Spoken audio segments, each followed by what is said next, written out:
Big O Show. This is the Big O Show. This is the Big O Show.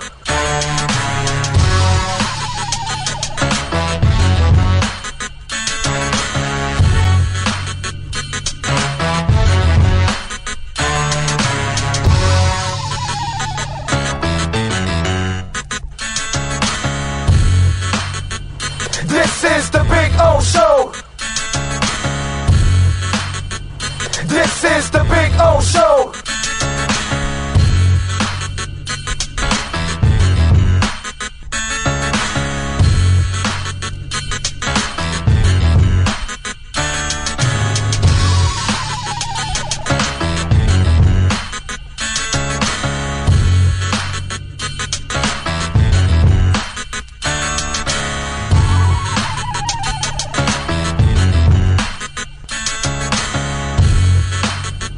This is the Big O Show.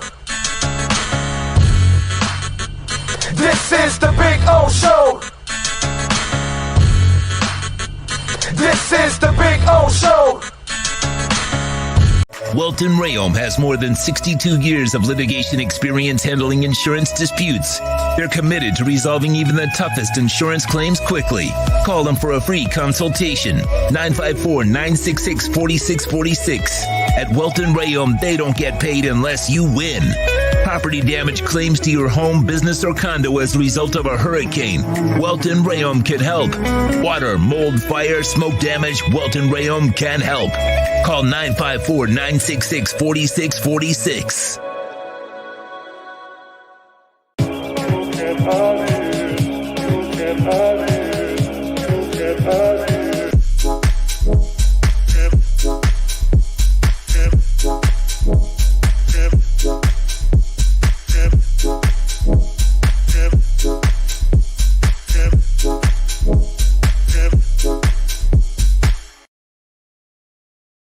Welcome to Red Light Therapy, a revolutionary technology perfected by NASA to aid in muscle strengthening and recovery. Red and infrared light has the capacity to penetrate deep into the cell's mitochondria, potentially leading to increased energy, faster recovery, and the optimal performance your body demands. Train, fight, recover. When you move, you need a reliable company led by passionate folks, eager to assist its customers during a transitional process that needs to be smooth. Call Essential Moving Experts at 844-368-5750 for all your local and long-distance moving needs. You can rely on Essential Moving Experts. Mention the Big O Show and get $150 off. Family owned and operated, they offer free 30-day storage, full service moving, fully licensed, bonded, and insured. Moving was never so easy. EssentialMovingExperts.com. For over 16 years, EJDConstruction.com has provided South Florida residents quality craftsmanship, accurate project management, and exceptional service. That's why EJDConstruction.com is an A-rated member of Angie's List and the Better Business Bureau. When you're looking for the right custom home builder for additions or home remodeling, please call my friend Eric at 305-433-4843. That's 305-433-4843 for EJDConstruction.com.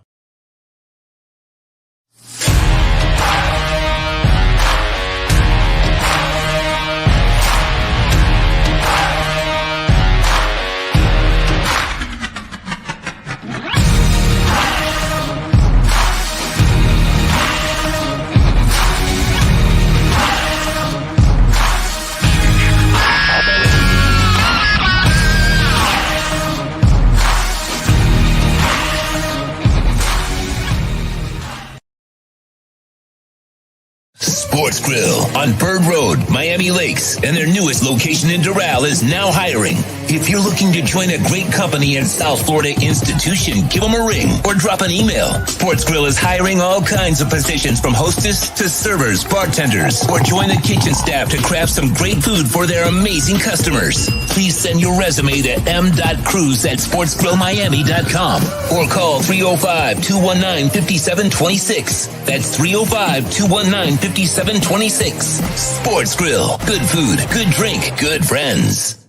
Welcome to Red Light Therapy, a revolutionary technology perfected by NASA to aid in muscle strengthening and recovery.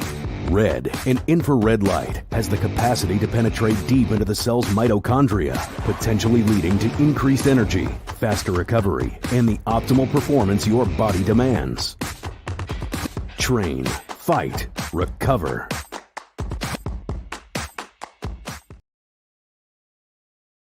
The viewpoint statements or beliefs expressed on the following program by the host, guests, or callers are not necessarily the opinions of FantasyXS.com, Media Group Inc. ownership, management, sponsors, or website. When it comes to South Florida sports teams, very few in the media have witnessed, lived, and covered it like the Big O. Let's start the program dedicated to your favorite South Florida teams with a passion that's unmatched. The Big O Radio Show is on. Here's the Big O. Hey, good morning, boys and girls. Ready to rock and roll from beautiful Hialeah Park. Yes, sir. We are in the second floor poker room. Come on by and say hi. We love all of you. We'd love for all of you to come on by and hang out with us here on Thursdays. Said it many times. We got lots of chairs and tables here to hang out, TVs to watch. You can watch the show. We can talk during some of the breaks. And I said it many times. If you guys come out here and start putting things together and people hanging out, we'll start giving away some prizes too. So that kind of stuff I would love to, kind of build up a nice little thing here at Hialeah Park. I know it's not easy. A lot of people are working at this time, and a lot of you are, relaxing. To get you out in the morning would be tough. But if you can, come on out and join us here at Hialeah Park. Sean Stanley. Already there, ready to go, loading up on the caffeine. It's a beautiful thing to load up on the caffeine. And he is ready to go. We have got a bunch of things to talk about today on Le Programme. Alan Poupart will join us at 11:30. Marcel Louis-Jacques will stop by at 12:30. So we've got a couple of football reports as the boys are getting ready. Big O, did you see the Cobra Kai Season 5 trailer drop? No, I have not. I think I have not. No, I haven't seen it yet. But I am looking forward to the new season. It's going to be fun now that the two competing, what are they called? Those dojos, right? What is it? Dojos. Right now, they're going up against the one bad dojo, the original Cobra Kai. The OG. Right. Actually, not even the OG, technically. Because you watch the end of season, right, yeah, it's true. It's the other guy, yeah. Yes. Yeah. The guy that you thought was kind of soft. Yeah. And then he ended up becoming the sumbitch. Yep. Businessman. Yeah. So we will see how that all it's been, I will say that it's been a marvelous thing. Yeah. To be able to. It's better than I thought it was going. Oh God, it's ended up becoming better than the movie. Yeah. Because the movie has its one storyline. Yep.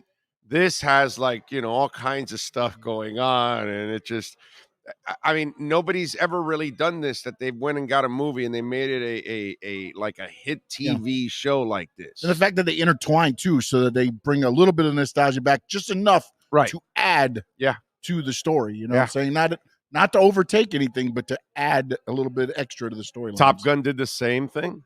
Yeah. Maverick did the same thing, man, magically. And I think most of us were like, Cobra Kai TV show. Oh, please give me a break. It started on YouTube. Yeah. Right. And remember, it started on YouTube, and it was one of those things that became kind of cultish, where people started telling other people, no, dude, you should watch it. It's actually pretty good. And then you're like guilty pleasure because you love Karate Kid and you love, the old movies and all that, and you grew up with it. So you go, well, let me give it a chance, right? Because other people are telling me it's good. And these are people that are my age and they lived through it also and all that. And they're actually telling you, no, you should actually watch it. It's actually good. And then you go and watch that first season and you're like, holy shit, dude, that was like entertaining. That was fun. It was cool. And it's gone really, really well, man. Really, really well, I got to say.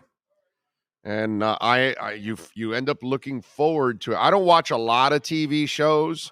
I used to watch a bunch of TV shows with the wife. We have just, and plus doing this now, believe it or not, it's all the time, man. It's all the time. I'm working all the time, at all times, pretty much.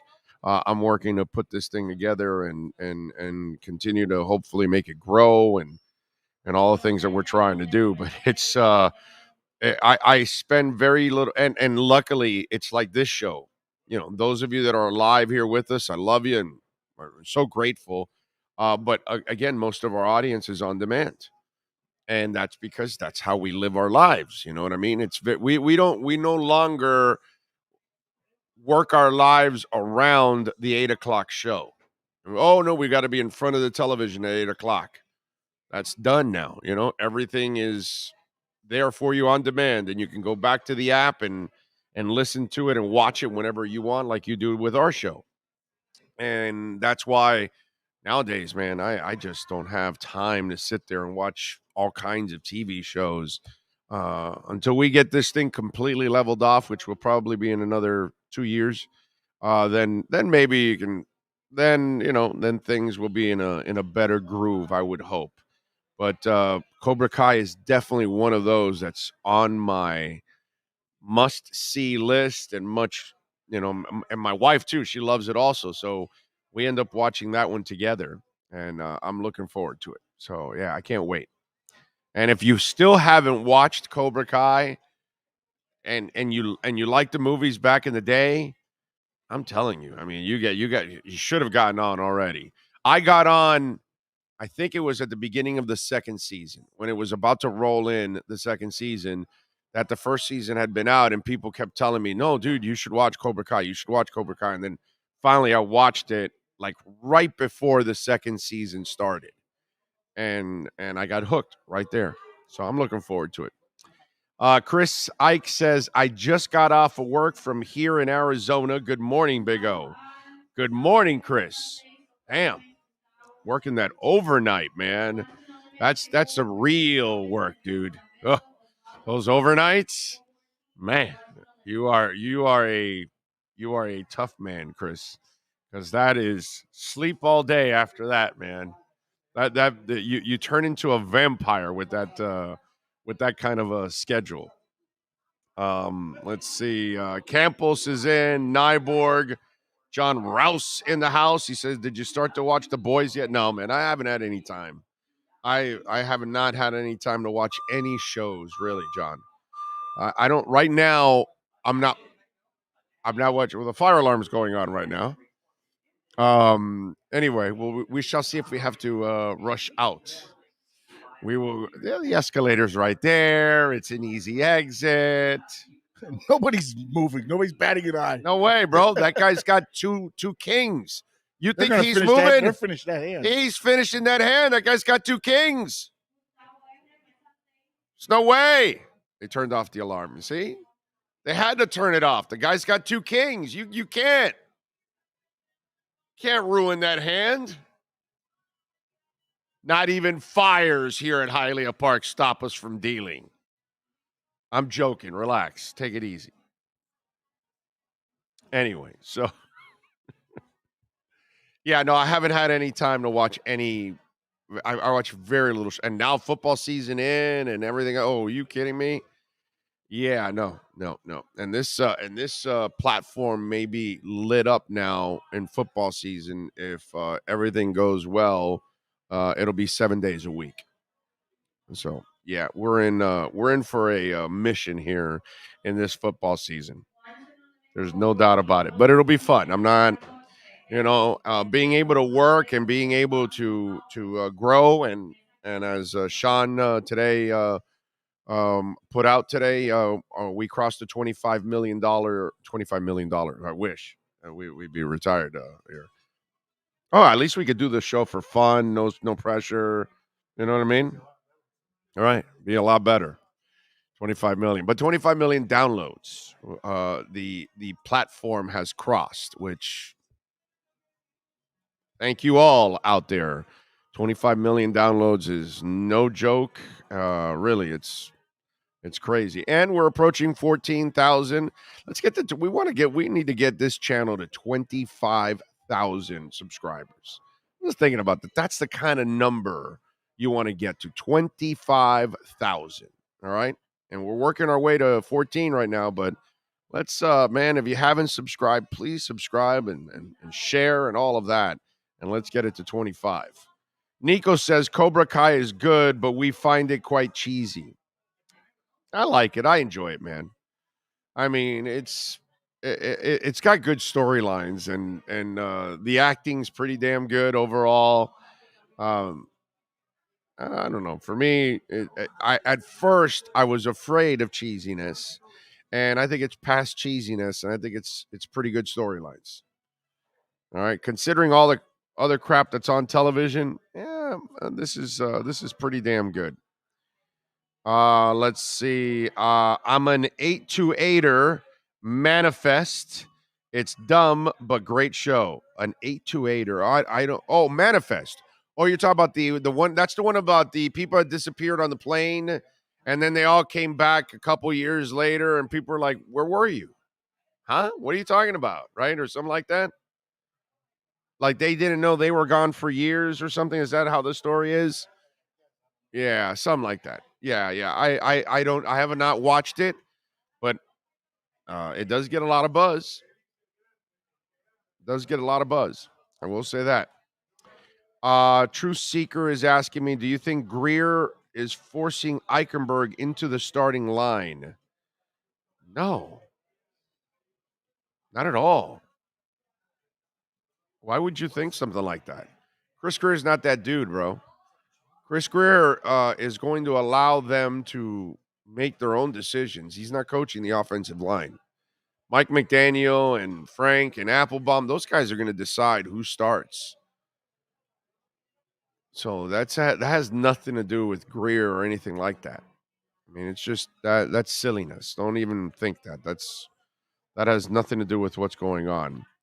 Ray says, going to see Styx, Loverboy, and REO on Saturday. Never saw Styx. I'm beyond excited. You will enjoy it. Styx put on Styx, this version of Styx, obviously, without Dennis DeYoung. They put on a hell of a show. I forgot the keyboardist's name, but he is also really entertaining. Hell, he stands on the keyboard and everything. And Tommy still sounds great. Double J, I don't know if he'll do any of his songs, but if he does, still sounds good. You're going to really enjoy Styx. You'll enjoy REO. They put on a terrific show. And Loverboy is fun to watch. Mike, unfortunately, is not the same because of all the weight. But they still don't sound bad or anything like that. And if you like Loverboy, you'll enjoy the hits. But man, Styx puts on a hell of a show, and REO still sounds good. So you're gonna have a lot of fun. That's a really fun concert there. A little super chat action there. Give it a double click there, Mr. Stanley. DJ Gallagher says it's been an amazing experience to see the show grow and become honestly must-see daily TV talk, from breakfast food chat to sports to news, La Familia. Thank you, DJ Gallagher, and I appreciate you also because you're one of those guys that has been with us from the get-go, and you've been rock solid when we used to get 15, 20, 30 people on the chat board. You were one of them in the early days, and it's ballooned to hundreds and sometimes over 1,000, 1,500. I think we got to 2 once. We might have gotten to 2,000 once in one of those football post-game shows. But it's been an amazing run, and it's been crazy to see it grow, and we're continuing to see it grow. And by the way, if your business wants to be a part of our platform and growing platform that can reach people in South Florida, people in Florida, people all over the country, people all over the world, because you have all of those levels. We have people downloading the show in many, many countries, well over 50 countries. Okay. They only give us the top 50 on SoundCloud. They don't tell you every country. They only give you the top 50 cities, top 50 countries. They don't give you any more than that. That's all I have. So I know there's a lot more. I just don't know which other countries they are. But, man, it is. So internationally, we're also reaching some folks, too. So that's really, really a blessing. You know, I'm even watching Sean's wrestling show also grow every day because he continues to work at it, and he continues to pick up wrestling fans, throughout. So DJ, thank you for the super chat. Very nice of you, my friend. Thank you, thank you, thank you. Let's see. Big O, I'll see you at Clutch concert in Baltimore. In Baltimore? Baltimore. I'm going to see him here in Orlando, but not in Baltimore. But if you're going to go see Clutch, Mike, you're the man, because I'm going to go see Clutch myself next month, and that's going to be awesome. I saw Hatebreed, Black Label Society, and Anthrax last week. That's awesome, Super Boom Shack. That's awesome. Anthrax, I missed that concert. It was here Friday night last week, and I had a business meeting that was created, and it was very important, and I could not miss that business meeting, and I had to pass up my trip to Orlando last Friday to go see Anthrax. So pissed. I mean, I was looking forward to seeing Black Label Society. I don't really care about watching Hatebreed or not. I've seen Hatebreed. They're all right. I'm not a Hatebreed guy. But I do love Zakk Wylde and Black Label Society, and I'm a huge Anthrax fan. And that really hurt me that I could not go see Belladonna and the Boys. Really want to see Ian Scott jam and everything, man. He's so cool, too. I like Ian Scott. Mr. Bonafide says, Big O, I have a non-Dolphins question, but I respect your opinion as a historian who saw him live. Was Ditka actually a great coach, or did he ride Walter Payton and Buddy Ryan's defense to success? Yes. He Vince Tobin, I think it was, right? Vince Tobin was the personnel guy. Buddy Ryan obviously was a great defensive coordinator. And yeah, I don't believe Mike Ditka was a raw coach, that they ended up drafting a legendary defense for him. And let me tell you something. Jim McMahon was an absolute badass. If it wasn't for George Martin, I believe was the name of the Packers player that slammed him to the ground and ruined his shoulder, Jim McMahon would have been a very damn good quarterback for a long time for the Bears. And, the Bears, they have no luck when it comes to quarterbacks. And Vince and Vince is, I'm sorry, and this guy's a perfect example of it, because you have him for a little bit, and then all of a sudden he gets injured, and you're done, and you lose him. But there's no doubt that defense and that offense, Walter Payton was at the back end of his career at that point. I mean, Mike Ditka was so ridiculous as a coach that he gave the ball to the fridge at the goal line when he should have been giving it to Walter. And obviously to this day, he regrets it. And, that was something that Walter was pissed off about. But Walter, obviously the classy person that he is, wasn't going to make a big stink about it. And finally, Walter got his got his championship after dealing with Vince Evans and, give me the other bad quarterback, Bob Avellini, and crap like that he had to play with back in the day until McMahon came in, along with everybody else. And, Willie Gault and all those guys. That was a hell of a team, man.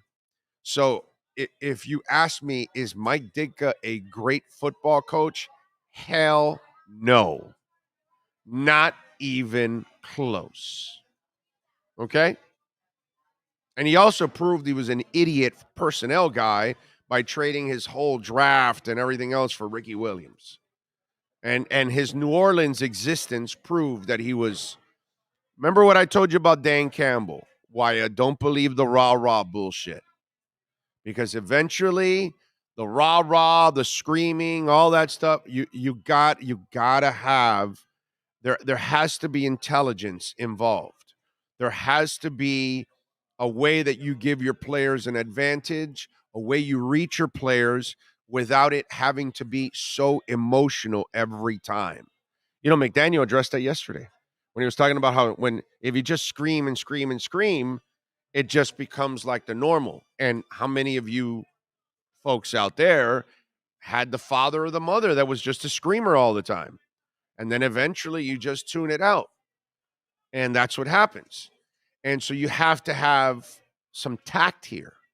And to me, the Mike Tysons of the world, the Ray Rhodes of the world, the Mike Ditkas of the world, the Dan Campbells of the world, that shit gets old with a quickness, man.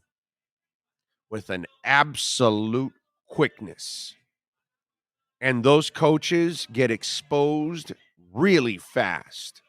And eventually, over and over again, they will be stuck in the same situations and they will not be able to get out of it. And their teams will never get moving forward or anything because they're stuck in that same rut because your head coach doesn't know how to evolve.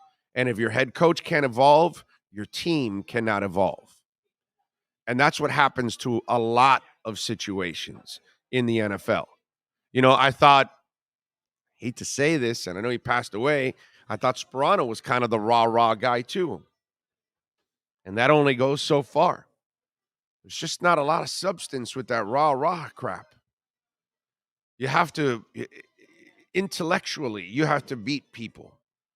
You have to beat people mentally.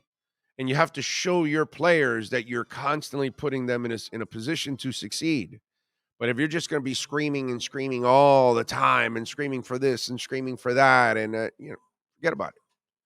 And to me, in hindsight, now that you look at it and you look at it in its total picture, Mike Ditka is nothing as a head coach. He's just a guy, just a screamer, and he was in the right place at the right time with the Bears, but he was not the ultimate difference maker for those Bears. Their assistant coaches were the difference makers, and the front office set him up. You know, it's interesting because we've had this conversation before, and his name is Jim Harbaugh. And you've been around me now and long enough, and you've seen people call in about Harbaugh. And what do I say? No, that front office, dude. They had Scott McClellan or whatever, and then the guy they got in Seattle now, that's been there for a while with Pete Carroll. I'm forgetting Schneider. Those two guys loaded up San Francisco. Ask a Niners fan. That Kaepernick team was so loaded. And that's what helped Harbaugh.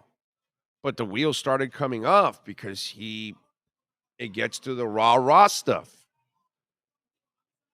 And it just, there's not enough substance there to make the difference. And that was the problem with that with the head coach. It's the rah-rah stuff and the screaming and the intensity and the craziness and all that. So whether you're goofy or whether you're crazily intense or whatever it is, eventually your team just kind of runs out of gas because you can't get them to the next level and they see it. So that's where as you get older and you see situations over and over again, and hindsight is always 20/20, and then you have that 30,000 feet view from the top that you get to see, overlook everything. You see the whole picture. And when you ask me about Mike Ditka, I will tell you a great player. I will tell you an average coach on his best day. Just a guy that was in the right place at the right time with the Chicago Bears. That's it. Nothing more, nothing less. And that's all. And that not every coach that wins a championship is actually a great coach. Let's start with that also. Sometimes things went your way. That's all. Sometimes that's just the case. And you're not that good, but you were in the right place at the right time. And I would give Mike Ditka that right there. True Fin fan, a little love on the super chat. Thank you, sir. He says, as I get through this COVID, you're my medicine, bro. Well, thank you. That's very nice of you. And I hope you get through it pain-free and it's not too bad for you, my brother. There we go. You got it? Okay. Thank you, True Fin fan, for the love on the super chat. Appreciate you. I have a Dolphin PTSD. It's been 0 days since it's been triggered. A negative practice report. Is it just practice, people? Brian Landis says, Big O, I lost my amazing dad on August 2nd of cancer. Please give a shout out to Dave Landis. Dave Landis, who turned me into a Dolphin fan from my first memories as a toddler. Well, Dave Landis, sir, rest in peace. That word is one that I am dying for us to make it disappear from our vocabulary and our existence. Cancer has caught too many of us, man. And too many of us suffer from losing it or dealing with it. And it's just something that I wish we would resolve because so many of us are hurt by it. And our friend Brian obviously is going through it right now, losing his dad to cancer. And I'm sorry to hear that, Brian. I really am, man. Rest in peace, Dave. That's it's tough to hear, man. Sorry about that, Brian. That's just rest in peace, my brother. And you stay strong. And the good thing is, Brian, that, you know, every Dolphin moment and every good moment, you can thank Dave for those good moments. And hopefully Tua and company give you some pretty good moments this year. And those are the good memories, right? And that's what we do with Dave Landis. That's what I do with my dad that I lost when he was 51 years old. You just remember the good times. And that's the best way to hang on to the people you love. Hunter Butler says, when are you going to be at Caneswear again? You know what? I got to talk to Brett so we can set up another date. I know we were talking about it. It will probably be in the next 2 weeks. It'll be a date out there. I'll give you a date in the next couple days when we're going to be out there. I'll talk to Brett. I thought you were checking them out in Baltimore before the Dolphin game. No. No, I don't go. I can't travel for any of the regular season games if we're committed here to be at a bar for all the games. So you can't do that. Clutch will be at Orlando's House of Blues next month. Yes, sir. That's where I'll be. If you're at the House of Blues for Clutch, you better give me a shout out, man. Love to meet you out there. Share a beer. Talk some crap. What else? Leon Fresco chiming in with a little super chat. He says, Big O, where do you rank McDaniel on the question and answer skills? Oh, he's only Pat Riley is in front of him right now. Only Pat Riley. He's definitely the smartest man in the room. Oh, yeah. Yeah.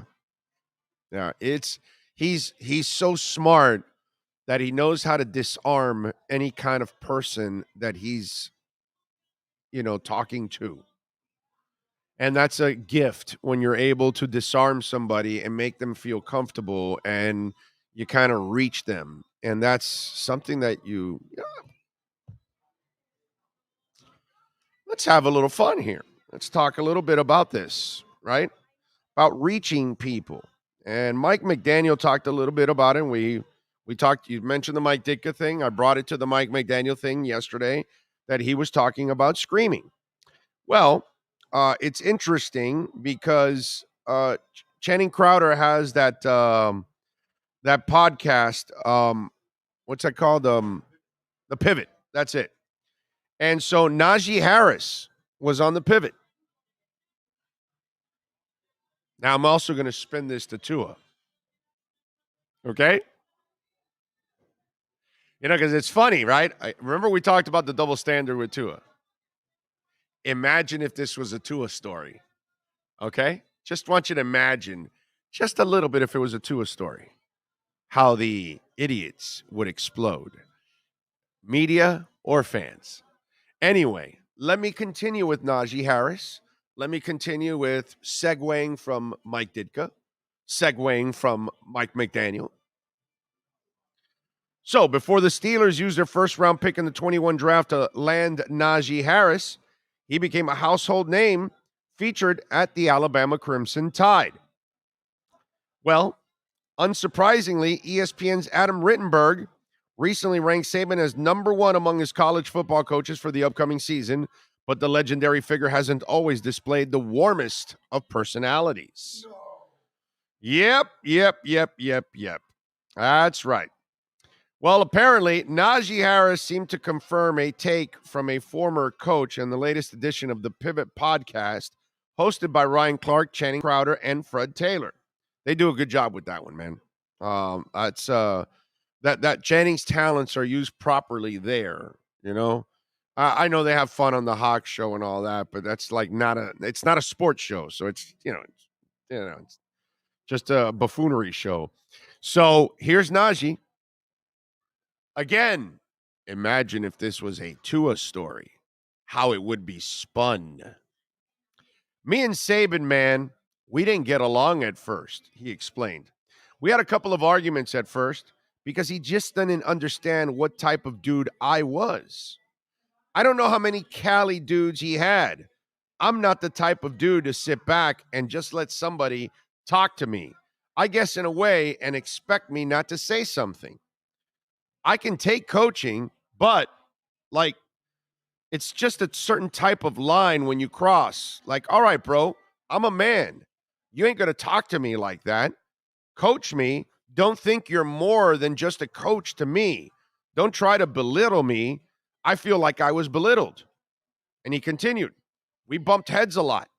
Last incident happened, and I left school. I left school for like 2 weeks. People didn't know that. I left school for like 2 weeks, and then Saban sat me in the office.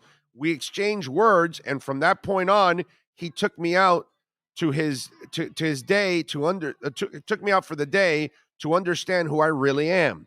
Ever since that day, we were rock solid. Other people will lie about relationships like, oh yeah, we clicked right on. Nah, bro, it was not like that with me and Coach Saban. So what happens if this story is Tua and he left for 2 weeks? Oh, my God, what a wuss. Oh, my God, he's soft. He can't take tough coaching. Remember that? Oh, well, the thing is that he couldn't handle Flo. He can handle Flo, bro. But Flo is an ogre. He's a rude son of a bitch. That's the problem. He had no tact. What did I tell you guys a while back? What you heard here and you never heard by any writer or any platform or any national insider, just like none of them knew that he was going to get fired except right here. What did I tell you? Do you guys remember, those of you that are hardcore listeners? They sat down with him and they said when they were hiring him, you're not going to turn into Belichick, are you? No, I'm my own man. And he went and turned into Belichick. So you look at this right here, and this is a perfect example. But can you imagine if this was Tua? And this story comes out that he left for 2 weeks. Oh, my God, Tua would get roasted. Is Najee Harris going to get roasted? No. You know why? because they're going to understand Saban's an a-hole. That's why. But for Tua, he wouldn't get the same benefit of the doubt. Because some of you idiots out there were thinking he couldn't handle Flo. No, he can handle Flo. He just knew that Flo was just against him the entire time.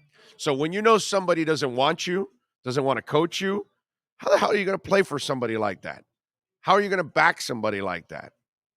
And so Tua's not an idiot either. You know? Yesterday, maybe he said, yeah, sometimes it's good for people to let you know that you have some emotion and, you know, and all that. I followed up by what does it take you to not be cool and all that? And he stayed away from it like I figured he would. But that whole report about Flo coming at him and then he went back at him. Okay. So Tua didn't leave Saban for 2 weeks. And I'm sure Saban ripped into Tua and everybody else on that team. And when you hear Mike McDaniel and then you see this story with Najee Harris and you ask me about Mike Ditka, I mean, it all ties together, man. It's just a beautiful thing how this weaves in and out. And then we can weave it also with Najee and Tua. My God. Can you imagine if this was a Tua story? Seriously. Can you imagine if it didn't say Najee Harris, it said Tua Tagovailoa? And he was on the pivot and was talking about how he and Saban had it out and he left for 2 weeks and nobody knew about it. Double standard.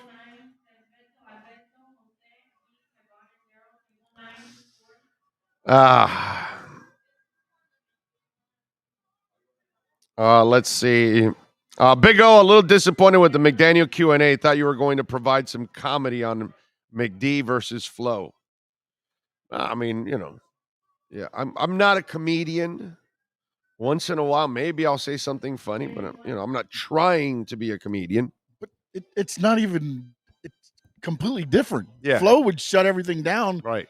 Mike McDaniel just makes you go, man, I'm kind of sad that I asked that question. Right, like, yeah. Because he like with Joe the other day when Chad's like, any announcements? Oh, yeah. Oh, yeah, I got announcements. My wife went to the grocery store, this and that, and then everybody's like, what was it? How that said? Yeah. No, I think he means about, and he's like, that was beautiful. The fact that he's having, you can tell again. Like I told you, he disarmed you right there. Well, exactly, but he disarmed you. We're in the preseason. Everything's roses right now. We'll see how it goes when game time hits. But I did want to throw one thing. By the way, Riley used to do the same shit to us. Oh, I can imagine. But he didn't do it like in a fun way, the way McDaniel used to do it. He would come in and he knew that he was going to get roasted for something, and he would lie right on the sword, right from the beginning of the press conference. And then that's it. You were done, and you were like, well, I can't ask this anymore. That's it. He took all the blame. He lied on the sword. He blamed everything. And then you're trying to pick little pieces from the periphery of the story, you know.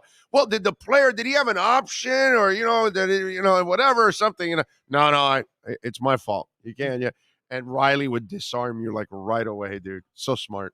And then also to go back to the thing where you said Flo, what they asked him before he got hired. I remember like a couple weeks ago, McDaniels kind of made light of that in one of the press conferences when he goes, they hired me to be the coach, right? Not to be a version of another head coach, right? Yes, exactly. You know what I'm saying? Like, it's like little things like that that when you start, again, McDaniel's going to give you stuff. You just have to find out where it's at. He's just not going to come out and be like, here you go. Right? Yeah, because he's so smart, he can craft it, and that's the beauty of McDaniel. Whereas the other guy, forget about it. Big O saw your cameo during Tua's Q&A. Ha ha. You should laugh. I'm funny looking. So yeah, that's pretty accurate, sir. That's not why they would jump Tua. They would jump on Tua because he does not lose control. It's the same reason Kelly called him weird. Tua's a good person. The media cannot handle that. I think the whole Kelly weird thing, for me, it's just crap. I love Omar, but he's not weird. He's normal. He's a good dude. I was just thinking about this today, and I wrote this in my notes. Bob Greasy. You think Bob Greasy was partying with guys? Have you seen Bob Greasy? How straight and narrow that guy is? You think he was partying with people? Okay, now the next two guys, please, because I know we have religious people that might be listening. I don't mean this in a bad way whatsoever. Okay, if you're religious, more power to you, man. You can live your life however you know. But Mark Brunell and Kurt Warner, you know they're God squatters, right? They're Bible thumpers. Do you think those guys are out there partying and drinking and boozing up and chasing strippers and they have multiple girlfriends and they're driving all kinds of sports cars and they are wearing bling and they want to be on that social media or this, that? No, not that social media was prevalent for those guys. But my point is, Kurt Warner wasn't partying with anybody, dude. Kurt Warner, was a very religious guy, a straight, narrow dude, happy with his wife. He's got like 87 kids. And, he plays football and then he goes home to his family. And that's it. And Mark Brunell, same thing, dude. He was a God squatter. I don't know if he's still as strong on that, but he was one of those guys. He's not going out and going to go do blow and go and drink 2 bottles of wine and going to go to the club and going to go in the VIP room and get a bunch of lap dances. And no, dude, those guys, this thing about the where I think Omar, considering he's around athletes, he's kind of out of touch on that sense because athletes don't care what you do or what you are. The second you step on the field and walk in that building or in that stadium, dude, can you help me win? Great. That's awesome. That's all I care about. I don't care what you're doing off the field. You're Aaron Hernandez and you're on your time off, you're killing people. Well, that's you're catching touchdowns for us. We're fine. Lawrence Taylor, you're doing tons of cocaine outside off the field and sleeping with underage prostitutes. But you're getting tons of sacks for us. Oh, you're beating your wife, your girlfriend. They don't care, bro. In that locker room, what they care about is if you can help. If you can't help them, if you're lazy, that's when they hate you. That's when they say, get that guy out of this locker room. He's not helping me. I can't reach my incentives with that guy there. Dan Snyder, he was breaking all kinds of rules, indecent workplace, this, that. The second the owners found out he withheld money, oh, shit. Hands off. That's it. We're done with you. Now we're going to serve your ass up. Wait a minute. You're keeping money from us? So that's where Omar lost it with me on that one. Nobody cares what your personality is. Can you play? I don't care how weird you are, dude. David Boston was a weirdo. Aaron Rodgers.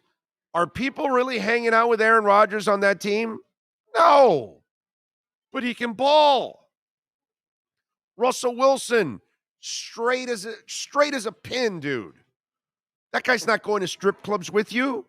That guy's not going to a concert with you. That guy's not going to go hire strippers with you. That guy's not going to do any cocaine, ecstasy, alcohol, whatever. He's going to go home to Ciara and get some fine ass and stay home. And that's it. And he's fine with that. And I would be too if I had Ciara at home. I'm just saying. I got Ciara at home. I may not ever leave the house. I may choose to never play football again if I have Ciara at home. That's the only workout I need, but that's another subject. So when Omar says Tua's a weirdo, he's not a weirdo, dude. We're all different. We're in Vegas for 10 days. Me and Sean. He's not going out. I am. I'm going out to concerts and stuff. If he's not, he had no interest in it. He easily could have gone. I would have gotten him a ticket and everything if he wanted to. Didn't want to go. Not his thing.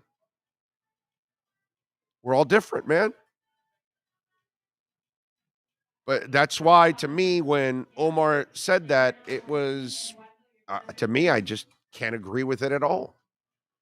Because all kinds of people can help you succeed in life and win. We can't control people's personalities away from the building. And there is no requirement that you have to be at a strip club with somebody in order to have success on the field. Peyton Manning, I doubt, was really partying up with his teammates. I kind of doubt it. But he was on the field all the time. He was practicing all the time. He was preparing all the time. He was thinking, eating, and breathing football. And that's what his teammates love. So this whole thing, oh, no, he's a weirdo. He has to, no, that's a bunch of crap, dude. There's a lot of guys that are different. There's a lot of guys that don't necessarily have to get along. The question is, can you do your job? That's all players care about. Can you do your job? Can I count on you? It's a terrible analogy, but it's the same thing as being in a bunker, in a war, next to the other soldiers. And these are people you've got to count on because your life is in their hand, their lives are in your hands. It's the same thing in football, except it ain't your life, but the game is on the line.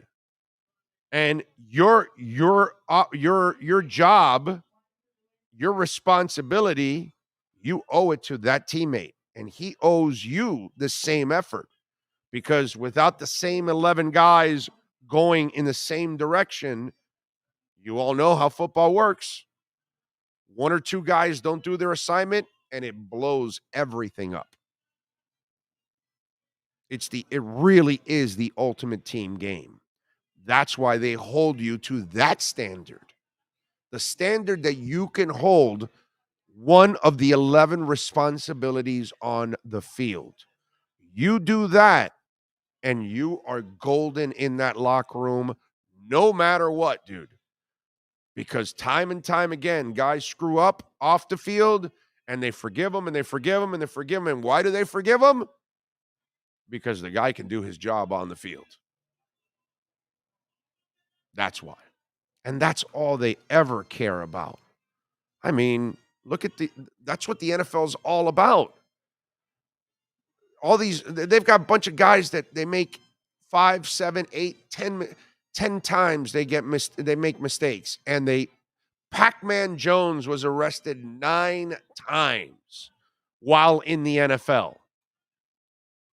9 times. I want to see what job you can hold that will allow you to get arrested 9 times. You've only been arrested 8, right? Okay, all right. So Sean's only 8. When I leave here, it'll be the 9th. Well, I don't know. We'll discuss that off air. Yeah.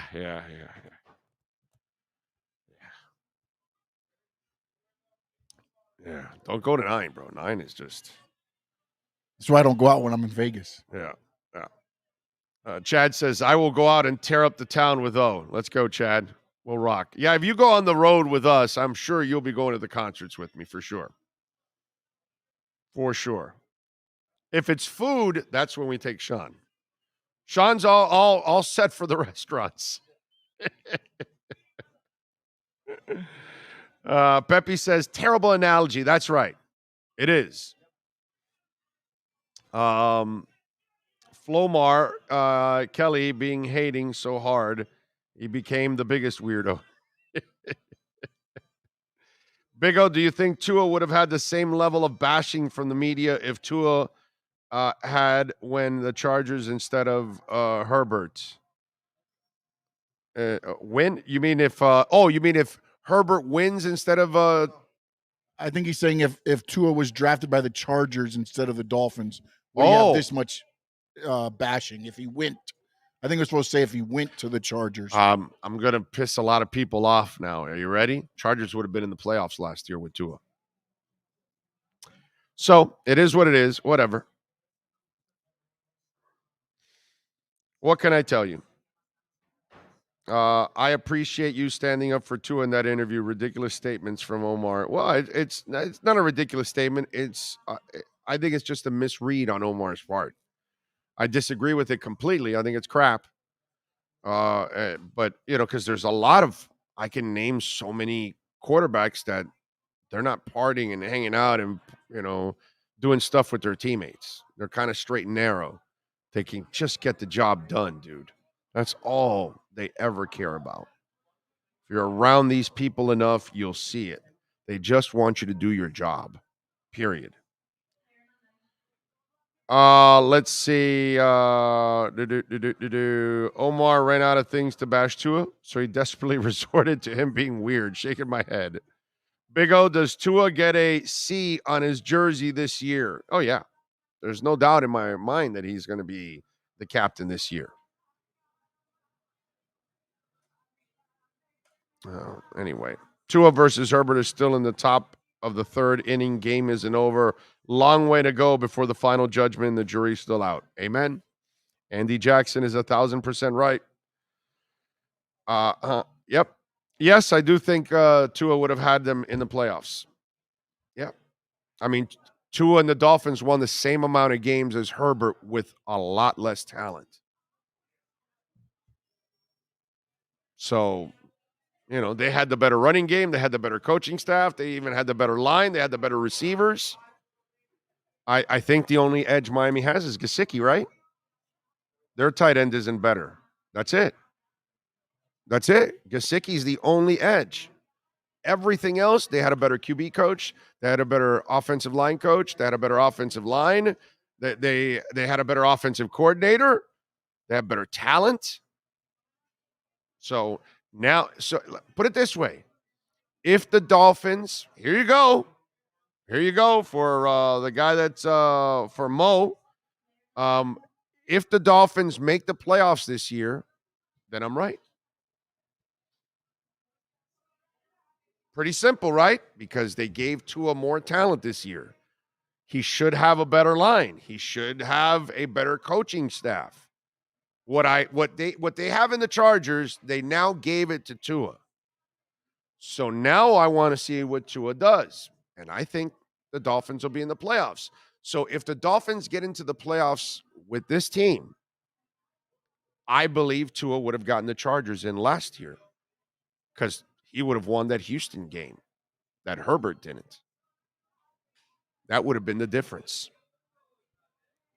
But hey, man, whatever. It's all right. Some people are, and I love this, and I see it all the time. You mistaken physical talent with being a quarterback. And there's a huge difference. There's a ton of guys that physically have had way more talent than Tua. A ton. Didn't mean they were better quarterbacks. And that's what we'll prove with time. That's fine. Let's see. If Tua isn't hurt last season, we make the playoffs. Raiders game would have gone different. Missing the playoffs was a blessing, though, to get rid of Flo. Yeah. Yep. Yeah, missing it's a twisted thing to say, Richard, that missing the playoffs became a blessing to get rid of Flo, but that is the truth. Because you would have never made all the changes you made now and the team with the potential that it has now. It would have been another mission, no offense, terrible coaches. Yeah, it would have been just terrible. Would have been a bad situation. Wow, how can we say the Dolphins are in the playoffs? Nobody can say the Dolphins in the playoffs. I can say I believe they'll make the playoffs. Holland is wearing the orange jersey today. In the bubble? They're in the bubble today. All right. I will say this. Yesterday, Durham Smythe had it, right? It was? Right. Durham Smythe had a hell of a playlist. The day before, who was it? It was Sherfield, right? Sucked. His playlist blew chow, bro. He had way too much of that new rap that has like these guys that mumble. What's this mumbling rap? I'm just wondering, what is it with mumbling rap? What is it about you young folks out there that you like mumbling rap? What is that? No, it's all these idiots. They all sound the same. Like you listen to Kendrick Lamar, now that's different. That sounds good. And J. Cole, okay, that sounds good. But then there's all these other guys that, my Lord, it's just really bad. There's very few guys of the new age that are distinctive and have great voices. That was part of what I grew up with. You know, with Chuck D, with Snoop, with what's it called? LL Cool J. It just goes on and on. Biggie, those are voices, man. There's like this mumbling stuff that goes on in rap. It is just, it's so bad. They all run with that. What's that thing they do with their voices? And they mumble. Oh, I don't know, but there's actually a genre for mumble rap. It really? Yeah, it's called, I don't know. I mean, mumble rappers. Okay, well, yeah. The top mumble rappers in 2021. Triple Red, Lil Yachty. Yeah, that's it. Lil Yachty. That's the kind of stuff. Yes. Lil Uzi Vert. There you go. Young Thug. Yeah. What the hell is that mumbling rap? Whatever happened to like real voices, brother? You know what I'm saying? Lupe Fiasco. Love him. Got all his CDs. Yes, and I still buy the CDs, by the way. But he's got a terrific voice, bro. He's smooth, great in freestyling, but you can understand you understand every single syllable and word he is saying. Yes. I have a crack on my phone. I thought I said Triple Red. It's Trippy Red. Sorry. Oh, Trippy Red. It's TRIPPIE. My Lord. God, that mumble rap. And Trent Sherfield listens to a bunch of that shit. Jesus. Tupac, yeah, that's real rap. Like Tupac sounds cool. Yesterday I tripped out because Durham Smythe threw a couple of what's the name of the dude that did the duet with Ashanti? He's got that rough voice. He's got like a little bit of a rough voice. Oh man. He did that movie with Steven Seagal. Ja Rule. There you go. Ja Rule. Thank you. You guys got Ja Rule. That's it. He had two Ja Rule. See, I like Ja Rule. Okay? He's got a cool voice. He doesn't mumble. You can understand him. This mumble rap. What the hell is wrong with you people? DMX is awesome. DMX might be my favorite, along with Linkin Park, my favorite workout music.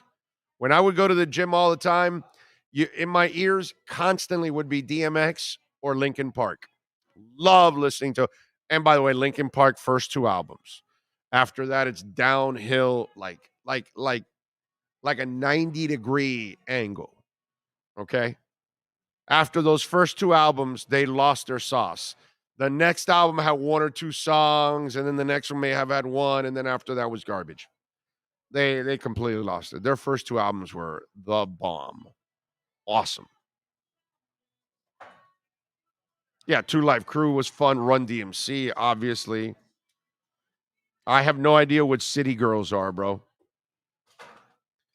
Biggie, Tupac, Eminem, 50 Cent, Dre. I don't know if I would put 50 in my top 5 of all time.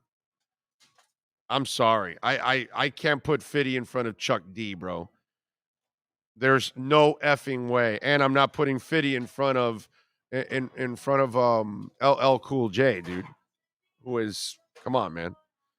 I wouldn't put 50 in front of KRS-One, bro. 50 is it's fun pop rap. You know what I'm saying? But yeah, no, I'm not putting Fitty in front of Nas.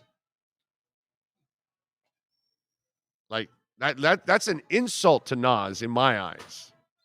Like Fitty is he's not 5% of Nas.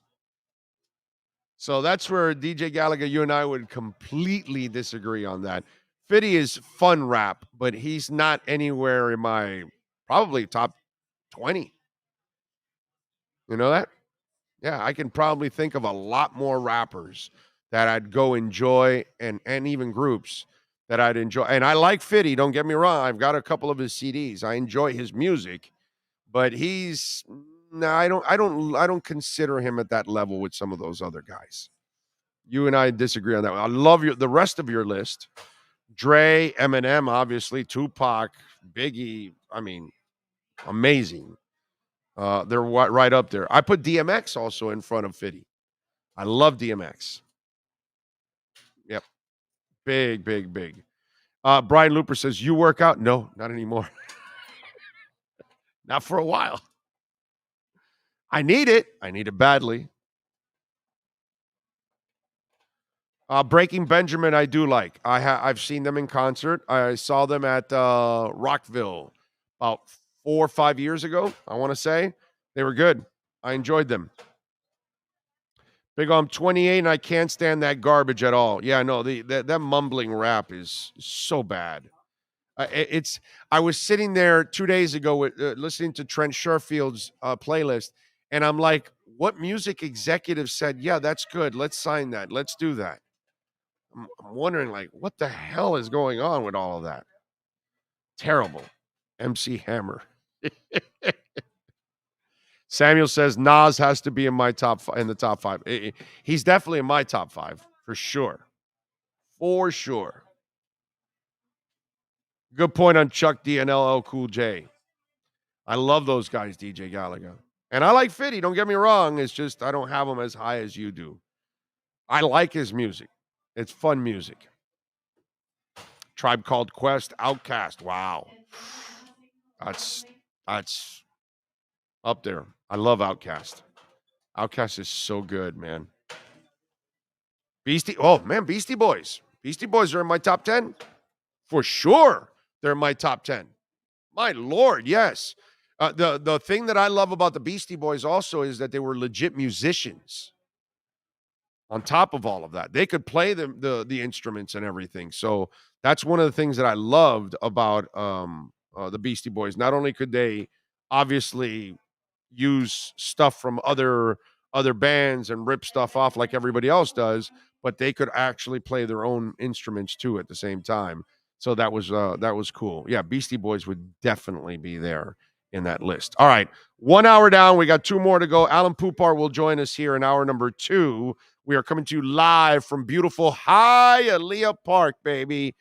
We're out here in the second floor poker room. The folks are out there gambling, enjoying themselves. It's always a great atmosphere out here. No smoking. No smoking inside the building. We do have the smoking hot slots outside. All right. And they've got all kinds of fans and ventilation. So it's comfortable, but you can smoke. So you can enjoy your cigars and cigarettes out there. But inside, no smoking. No smoky, okay? But you can relax, have some drinks, enjoy some food. Downstairs, we've got it's like 900 different machines. We've got the loosest slots in the state of Florida, and that is a fact. That is the law.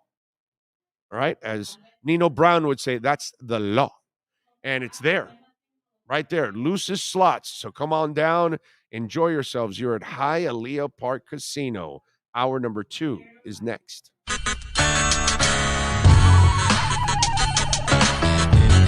The Big O Radio Show is looking for partners to join our growing platform. If your business is ready to reach an audience that starts in Florida, crosses the nation while expanding internationally, this is the program that provides that vehicle. The Big O Radio Show is ready to broadcast live anywhere in the world to represent your event or product. To reach out by phone, 786-754-4664. That's 786-754-4664. Or email bigoradioshow@yahoo.com. Help us grow as we provide the content and personal connection corporate entities will never achieve.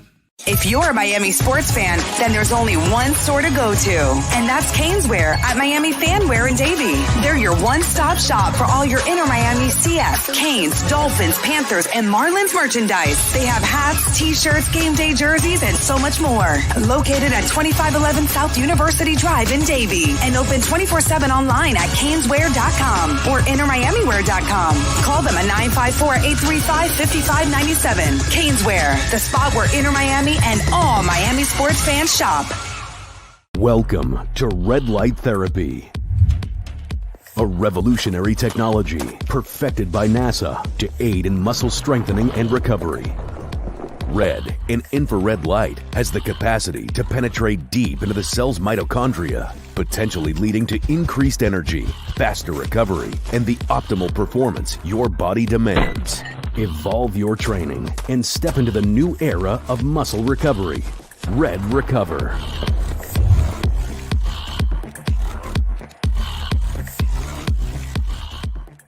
Why is it that you get locked out in the worst moments of your life? Where are my car keys? Man, I can't find my house keys. In those frustrating moments, you need a locksmith you can count on. A. Lenny Locksmiths in South Florida, from Miami to Port St. Lucie. In Central Florida, A. Lenny locks it down in Orlando and Tampa Bay. Lockouts or lock changes for home or business, car key replacements, and programming all model cars. 24-hour service. Call them at 855-869-5625. Go to the website at alennylocksmith.com. For over 16 years, EJDconstruction.com has provided South Florida residents quality craftsmanship, accurate project management, and exceptional service. That's why EJDconstruction.com is an A-rated member of Angie's List and the Better Business Bureau. When you're looking for the right custom home builder for additions or home remodeling, please call my friend Eric at 305-433-4843. That's 305-433-4843 for EJDconstruction.com.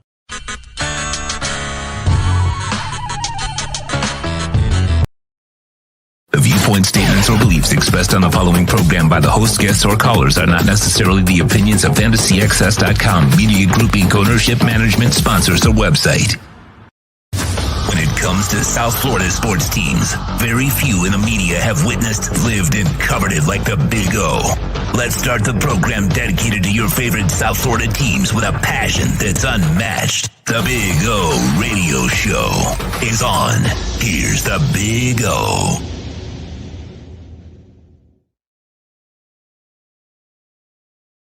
All right. Welcome back to Hialeah Park, folks. And we thank, of course, the Brunetti family and, of course, Frank Fiore, Steve Calabro. Steve should be joining us soon in the next couple of weeks here with his Wise Guy picks as we get into it. Yesterday, we did lose, by the way, in our liquor split. Unfortunately, we dropped to 27-14-1. We're still kicking ass. We're still kicking some serious ass. Boy, Pablo Lopez, damn. That whole trade rumor stuff threw his ass off, and he never got back on track again, man. Poor guy. Holy moly. Man. It's just a team that sucks, man. Sucks. They don't try to win. Anyway, Brian says, Big O, what is the best home game for the Dolphins this year? Brian, I mean, I think all the home games are going to be great, man. And if I'm you, I'd get my tickets as soon as possible, because if they do get on if they start winning, remember, the season tickets are sold out. So the single game tickets are going to go very fast. You might as well decide, you know what's the best game that is the one that you're at, my brother. That's all. It doesn't matter what Dolphin game you go to. It's a good Dolphin game.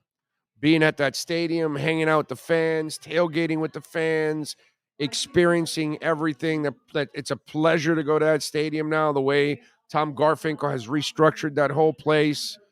It's just a fun experience, man. Just go and choose the game that is convenient to you. You know, whether affordability, whether time, you know, whatever it is, that's what I suggest to you, man. Because you really can't time what's going to be a great game. You can't pick it, man. You just don't know. The game you think might be a great game, it might end up becoming a stinker.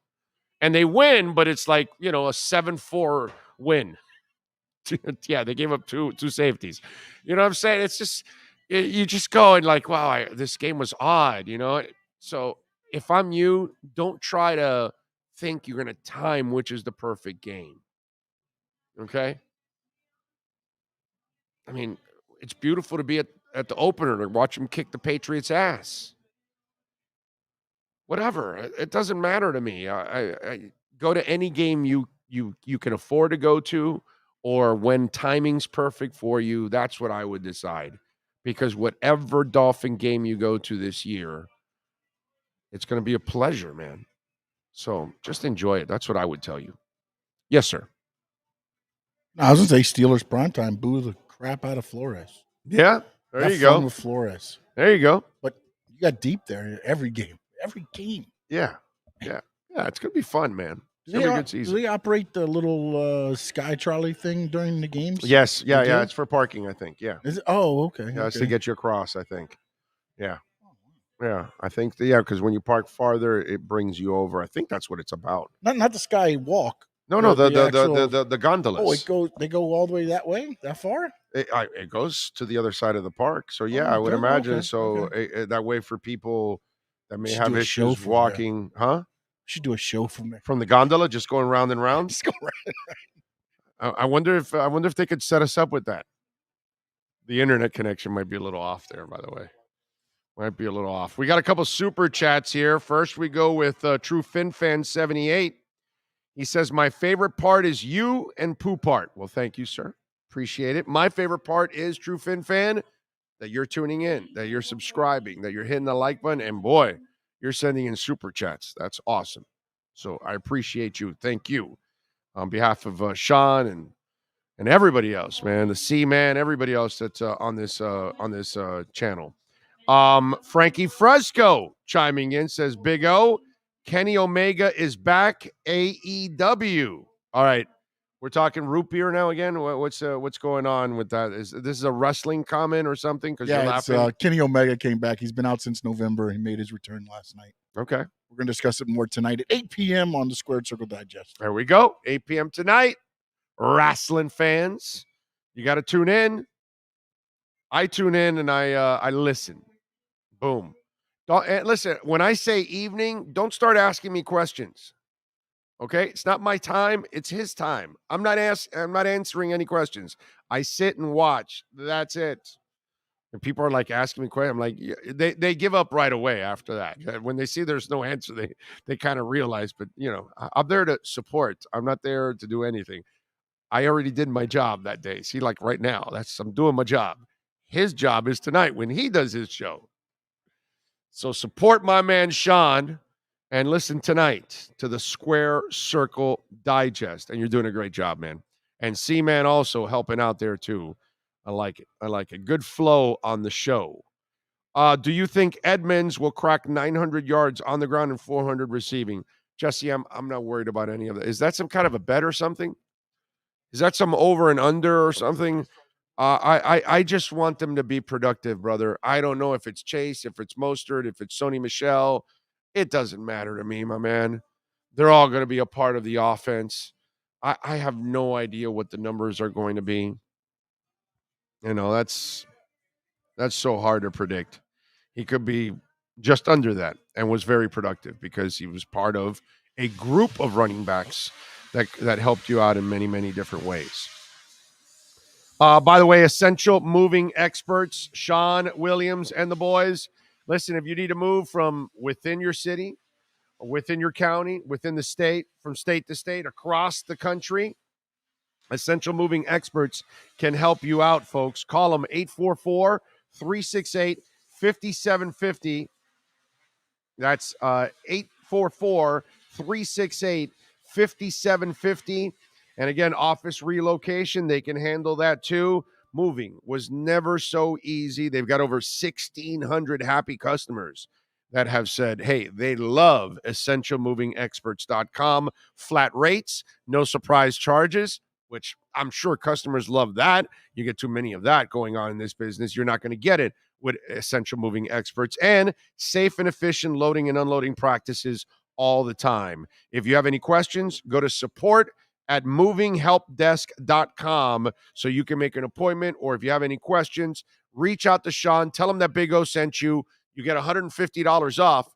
So there you go. Go to essentialmovingexperts.com and tell him that we sent you.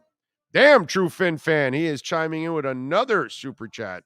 He says, I'm not missing the Steelers game, us against the defector, Minka, and the anal gland, Flores. I immediately copyright that. I am laughing my ass out loud. Also support you. Thank you, sir. That anal gland, Flores.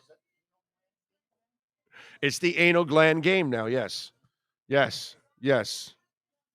Yes. It's the cavity searching game. Yes. I'm with you there. You can do it that way. Yes. This is the security guard's chance to get back at flow as he tries to enter the stadium. Like, sir, can you just step to the side? Yes. Who are you? You don't work here anymore. You're not allowed in here. Remember when you looked down on me? Yeah. Let me see your credentials, sir. I don't know. You saw me here last year. I don't remember. Who are you? Yeah, that would be awesome. That'd be fantastic if they never let Flo in the room, in the entire building. Come on TV and like, block Steelers are missing a coach from the sideline. Flores. No one can find Brian Flores. Yeah, exactly. Lock him up in the little jail downstairs. Yeah. He's like that Cincinnati Bengal defensive back that they couldn't find in the Super Bowl.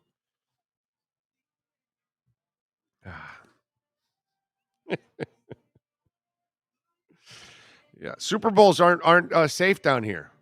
We had and it's a thing with defensive backs because we had a safety for the Falcons go whore chasing, and he was supposedly the minister of the team, right? And then we had Stanley, I forgot his last name, Stanley something from the Bengals, who was in a cocaine haze in his hotel room. Yes, it is Eugene Robinson. But what was the other guy? Stanley, what was his name? Stanley something. The guy from the Bengals. And so he couldn't play that night either for the Bengals. And obviously Joe Montana had the drive there in that game too. Was it Stanley Johnson? No, I don't think it was Stanley Johnson. Fullback? No, I think he was a defensive back. Stanley Wilson. That's it, Xavier Combs. That's it. Stanley Wilson. Defensive back. Because it wasn't a fullback. I'm pretty sure of that. It is Wilson. Yeah. It was a relapse is what it was? Wow. On the yeah. So let me read it. Let me see. The notorious instance of Wilson's relapse into cocaine usage was on the eve of Super Bowl 23 in 1989, where the Bengals were to play the San Francisco 49ers. Wilson told several teammates that he needed to get to his playbook before their last meeting prior to the game. Yeah. He opened the playbook, and it was all cut out, a big square. Most people might put a gun, like to hide it in your library. No, not Stanley. Stanley had a Tony Montana mountain of cocaine. And he said, this is my Super Bowl trophy. And that's it. And the rest is history for Stanley Wilson. There's a couple of people right now that are going, really? That happened here? I had no idea. Really? The day before the Super Bowl? 2 different defensive backs on 2 different Super Bowls? One was caught buying a whore on Biscayne Boulevard, and the other one was in a cocaine haze. He decided that would be the best thing to do right before the Super Bowl. And then what about our coach, right? Which one? Didn't we have a coach on the Dolphins that did some crazy stuff like that? Oh, yeah, but that was not a Super Bowl. That was just... Well, no, not during the Super Bowl. Our O-line coach. In Miami, just in Miami alone. I mean. Well, he's the O-line coach. That's right, it was the O-line coach. Okay, he was the O-line coach. You know what I'm saying? So what are you going to do? Should have kept him or would have been hyped up. Yeah, no, actually, he's actually a really good... He's back already coaching. I think they hired him. Was it San Francisco or somebody? What his name was? Somebody will bring it in if I don't remember in time. God, trying to remember his name now. Come on, man. Somebody put it up on the. Barrett Robbins did also, but that Super Bowl wasn't in Miami. I don't think that when he went AWOL, I don't think it was in Miami. Chris Forrester, that's it. Thank you, Chris Forrester. Chris, I love whores and cocaine Forrester. Because remember, he was doing the cocaine for a whore.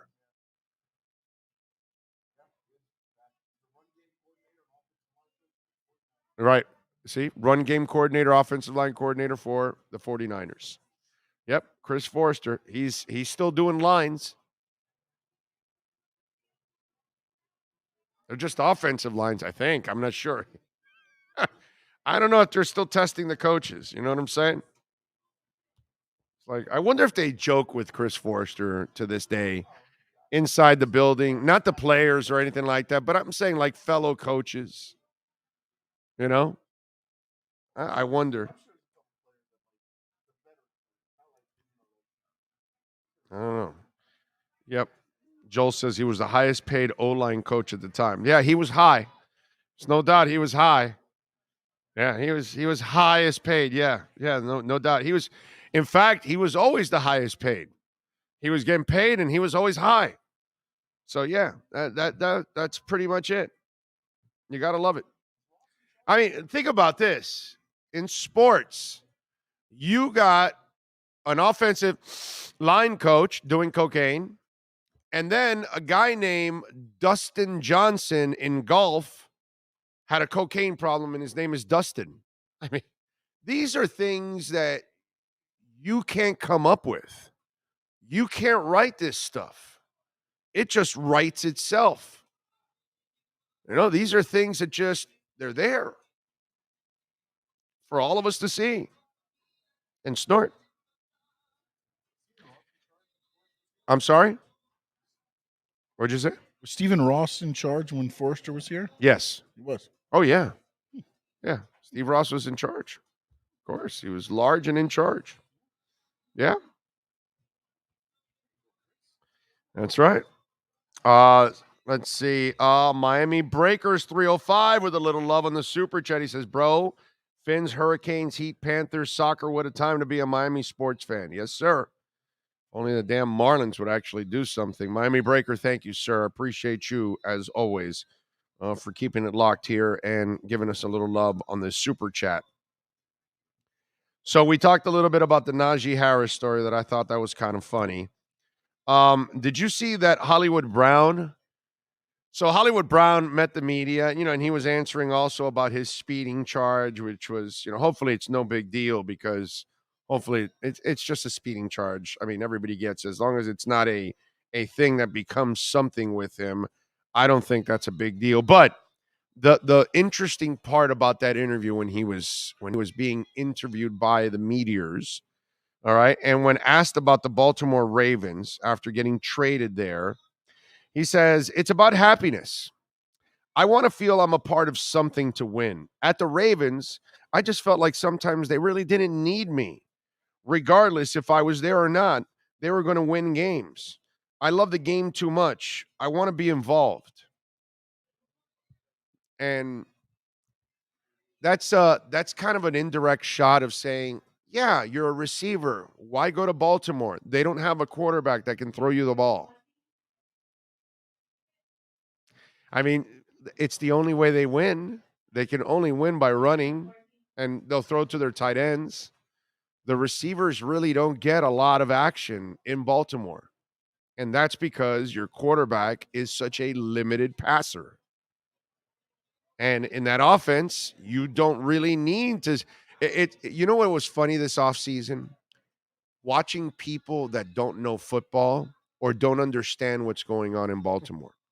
I saw idiots on ESPN, might have been NFL Network too, I'm not sure, but people that were saying, well, Baltimore doesn't spend money. They don't go and get Lamar Jackson, number one wide receivers. Well, why would you? That would be a waste of money. You don't have an accurate passer. You don't have a guy that can challenge the secondary on a consistent basis. He challenges the defensive line on a consistent basis. Why would a number one wide receiver ever want to sign in Baltimore? And wide receivers are divas. They want the ball. Hollywood Brown needs the ball. He wants to be on that wall. He needs to be on that wall. But they didn't need him on that wall because they only need the offensive line to be on that wall. And that's the interesting part, that becomes an indirect shot at Lamar. It becomes a direct shot at the offense and its limitations. And I love how people sometimes brag about the Ravens situation. Sure, they've won a lot of games. Sure, they get to the playoffs, but they do nothing. And they're built for the regular season. And I don't know how people don't see that. Or some. I'm sorry, most. Because most of you out there probably think that the Ravens have a shot at the Super Bowl. And then they'll tell you, well, he won the MVP. Yes, he did. And he's a phenomenal talent. Yes, he is. But he's not a phenomenal quarterback. He's not a phenomenal passer. And when Hollywood Brown comes out and says it, it's kind of an indictment. And it's funny how not enough people, in fact, almost nobody talks about it. I'm one of the few people that actually talks about it around the. There's got to be a couple of others that have the common sense I do. And they see that, yeah, no, he's very one-dimensional. And if you just stop the run, you're going to stop Baltimore, because Lamar Jackson will never, ever beat you consistently with his arm. He's an athlete. So he's going to make some passes that will wow you at times. But don't get fooled. That's the problem. Too many are fooled thinking he actually can do it on a consistent basis, when the proof is in the pudding year after year that he cannot. So Hollywood Brown, he wanted to go somewhere where he could actually catch passes.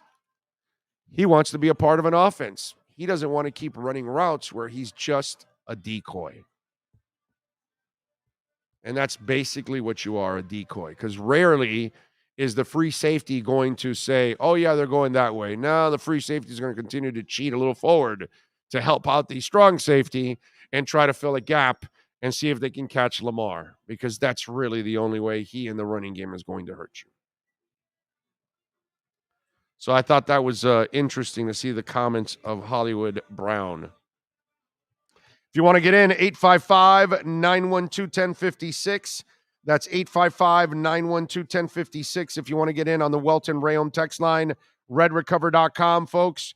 It promotes faster muscle recovery following your workouts. It even expedites healing time from sprains and strains. If you have scars from an operation or an injury and you want to help heal that scar so it starts to look back to normal again, Red Recover and Red Light Therapy can help you. It is all natural. There are no side effects. It is great for everybody, for kids, for your pets, and of course for you. Athletes like Hayden Hurst, first-round pick, tight end for the Bengals. He uses Red Recover as part of his daily program to optimize performance on Sundays. You want to check out his video blog? Go to redrecover.com.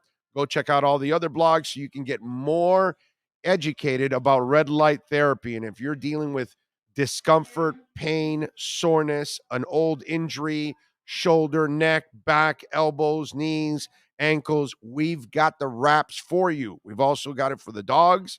We've got it for the kids. They're running around all summer long with sprains and strains. Go to redrecover.com, use our code Big O, and get 10% off at redrecover.com. All right. Let's see. What else do we have here? Keep hating on Tua for the wrong reasons, okay? Drew Brees wasn't great his first few years, but won with talent around him. Why can't Tua have the same? And actually, Tua has outplayed Breeze the first couple of years. Breeze looked even worse. Tua wasn't bad, actually. Breeze looked terrible his first couple of years. This kid has actually looked good. He just hasn't been great, and it's hard to be great when you don't have anything around you. So there you go. Money Mitch says, "Bro, Lamar's 10 times better than Tua at running." Okay, yeah, he's better than everybody running, but that's it. It's called the quarterback, my brother, not an athlete. That's all right, my man. It's all good. It's all good. It's fine that the folks that really don't understand what a quarterback is, but that's all right. Brett Campbell says Skyler's progress makes the roster spot limited, keeps less tight ends, runs with 3, and Hunter Long's BS. He actually showed up yesterday. It was like there was a Hunter Long sighting yesterday on the show. Sean, I already talked about this, and you can go back and check it out, but I'll tell you quickly on this. The bottom line is last year they kept too many players that didn't play special teams on the back end of their rosters. And that's what cannot happen anymore this year. And so you cannot keep Albert Wilson around. If he's not going to play as a receiver, he has to be a special teamer. And they had too many of those kind of guys on this team last year. And that's the problem. And look at the linebacker from Canada. It's a terrific story. But unfortunately, he's a decent special teamer, Sam Eguavoen, but he's a complete liability as a linebacker. Sam Eguavoen, if he's on your team, that means your team is not good enough and you didn't do a good job of finishing up your 53. I guarantee you Sam Eguavoen does not make this team this year. It'll be a Cameron Good that'll make it. It'll be a Darius Hodge that will make it over him. That's what's going to end up happening. A Ben Still will end up making it over him. They will find somebody else that will help them, that will be more productive as a positional player. And that's something that Sam Eguavoen wasn't good enough on special. He is not good enough on special teams to justify the position as a linebacker on your team. So that's what's going to change. And I believe they're already doing it from what I'm seeing. Let's see. Should we go after Treader hard before the Browns possibly try to bring him back? No. Not at all. Not yet. Have you ever heard of Brad Johnson or Trent Dilfer? Yes, I have. Of course. I know who both of them are. I don't know what the point is behind any of that because they won a title. Yeah, I know. They had amazing teams around them. Those are legendary teams. Those are what we call generational defenses that were just absolutely sick. How many running backs make the 53? Tons of talent in the room, but most are injury prone. Who makes it, Big O?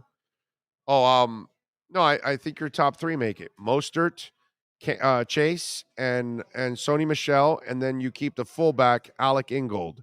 I don't know if they keep a 5th guy that's a running back, but if they do, then maybe Myles Gaskins makes it. That'll be your 5th guy, but I doubt it.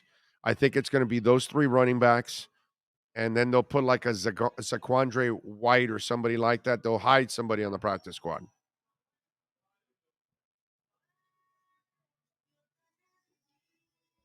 I believe that's what will happen. Our boy there yet? No? Send Poupard a message. Oh, he might be in the bubble still. Yeah, check on him. See what time he's going to check in with us. All right? We will fall in line with him. Don't forget, by the way, that Craig Zinn's Acura Pembroke Pines is celebrating their 14th anniversary, folks, at 15601 Pines Boulevard, just off of I-75 in Pines. And take it from somebody that's had 3 different Acuras already in the house. My wife currently drives the RDX, man. And get on out there. 12 years in a row now. #1 volume sales dealership in the Southeast United States. The 2023 Acura Integra is in. and you can get it at $369 a month. They still have 2022 models in there. RDX, TLX, MDX. Get on down there, check it out. TLX technology package. They've got so many different options for you and some 2023s already rolling in. They've got a fleet of certified pre-owned vehicles and a service center that is second to none, led by Mike Chan and Jordan Ferber. So tell them that Big O sent you, and they will take care of you at Craig Zinn's Acura of Pembroke Pines. All right, he's saying around 12:45. He just sent me a message there about 12:45. Let's see. I don't think Omar meant he doesn't hang out with them. I think it's more of he doesn't open up to them. If you're trying to build a relationship, you have to realize that being vulnerable is part of the process. Doesn't mean that he won't ball. I actually think he does open up to people. He told you he does, but you got to mean something in his circle. So you don't open up to the 75th player on the roster. But I bet he opens up to Teddy Bridgewater.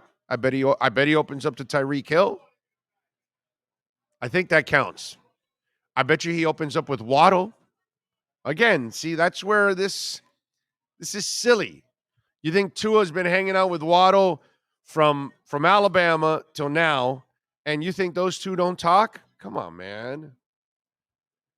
That's just extreme. And then also with Tyreek, I mean, there was the picture of him at Tua's house, and he him at Tyreek's house, and then also Tua went to his grand opening. Right. At the Tua was there. It was one of the players that showed up to be there. So, and then, I mean, to be honest, as I'm there now at every, there's not a hesitation. Like some if you don't believe in somebody, you're going to sit there and try to think of the best way to make it not sound like, you know what I'm saying? But these guys, they're not, every time somebody's asked a question about Tua, it's straight. It's not, they're not thinking about like, how can I say this to where I'm not going to, they just, it very much feels like, you know, they're everybody on this team believes in Tua. Yeah. You know what I'm saying? I mean, and it comes across that way because there's no, Beasley, who's a Tua disbeliever, hater, whatever the hell you want to call him. And he's like, well, no, he should be hanging out with the guys. I go, he's been going out with them, dude. He went out with them. He paid for dinner. He paid for the Uber. He went to Tyreek's house. Tyreek's going to his house. What are you talking about?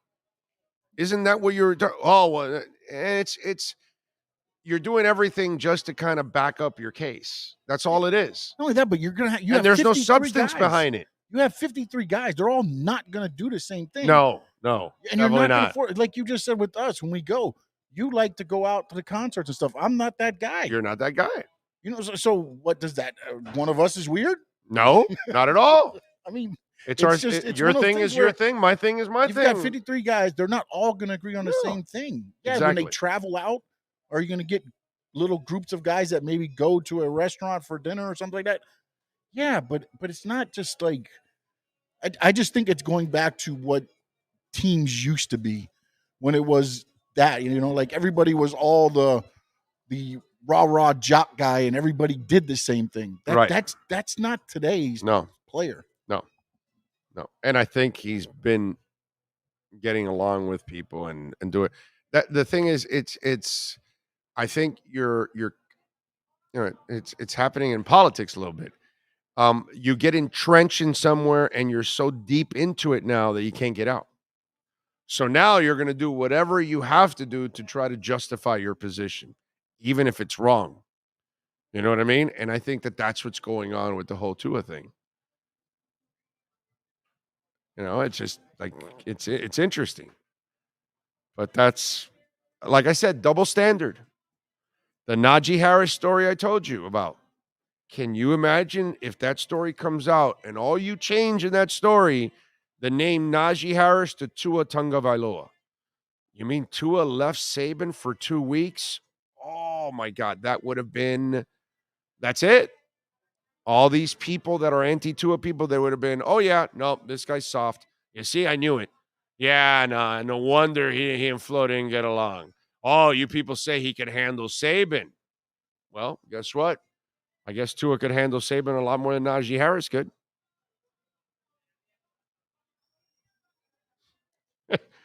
Like I said, man, it's a double standard.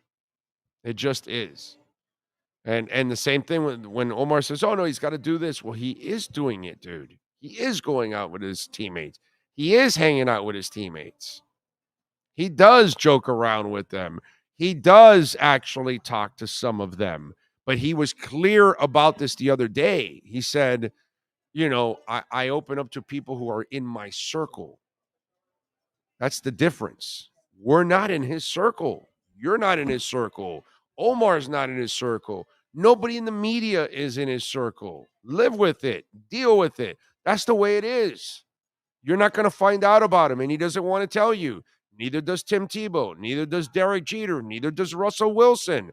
There's a lot of those kind of guys that they don't want you in their lives, and you got to respect that. But they all go about their business and they do their jobs. Why can't Tua do the same thing? Double standard. Yes, sir? What were you going to say? No, I was thinking back to when you said, the way he's joking around with teammates now. When Gesicki was throwing the ball to him and he's shooting it, he was shooting at it. I don't know if you saw that. And he was just talking. The coach was throwing back to him and the things like that. Like, you're seeing that now. And he's there on every play. Even when he doesn't need to be. When Skylar Thompson maybe misses a throw or something, he's right there to talk to him. If he makes a great throw, he's one of the first guys there as well. It's just first guy. He didn't want any cheering from the crowd, and then he wanted everybody to cheer for Teddy, and then he wanted everybody to cheer for Skylar. That's Tua. But whatever. No, but it's again double standard. I'd give anything for that story to be Tua instead of Najee. Like, we can turn back time and just change it, and I bet you that would have been front and center. It would have been all over ESPN. It would have been all over the newspapers here. It would have been they would have bombarded Tua with questions. Why did you leave Saban for 2 weeks? This, that. It just would have been a mess. Just because it's him. Just because you have to justify your spot. Steve Young was religious too. Thank you. On the Welt and Rayom text line, 855-912-1056. That's another guy. Steve Young's not partying with anybody at all. He's not hanging out having a beer with you. He ain't going to a strip club with you, bro. He ain't getting one stripper while you're getting another and you're high-fiving like, yeah, baby, yeah, all right. Yeah, no, that ain't happening with Steve Young. Ain't happening with Russell Wilson. Ain't happening with Derek Jeter either. But it's a problem if it doesn't happen with Tua. Let's see. What else do we have? Another blessing like missing the playoffs last year was the Canes losing to FSU last year. Without that loss, maybe they keep Manny. Oh, God, I never thought of that. Oh, God. Would they have kept Manny if they win the Florida State game? Yeah, maybe. Because that Florida State game was like the nail in the coffin. What was it, 4th and 13 or something? Yeah, I think that's the big play. Oh, God. Yeah. I was just trying to I remember the play. I'm just trying to remember the down and distance. Was it exactly that? This gentleman also puts, look how that piece of trash Florio goes to bat for the other piece of trash, Kaepernick, but dumps on Tua constantly. Some people cannot accept seeing the good in others. They need to destroy the good folks. I had no idea. He defends Kaepernick, but he doesn't defend Tua. That's weird. Can I explain? I'm going to read out some characteristics of another quarterback in the NFL. Okay, go ahead. All right, I'm going to try to do this, and hopefully I don't blow who it is. Homebody of sorts. Lives a quiet, low-key life. Naturally shy. Rarely uses social media. Unless he doesn't have a Twitter account. Kyler Murray. Uses it mostly for work purposes. He has 48 posts on Instagram. And a few shots of his family. Kyler Murray. Nope.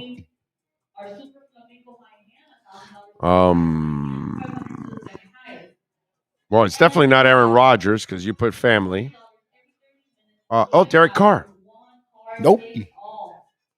Because he's very family oriented. isn't too keen on the trendy food scene. Simple, frugal. When it comes to things like Brady, haircuts and groceries, he won't purchase from Whole Foods because the supermarket chain is too expensive. Oh, that's definitely not Brady.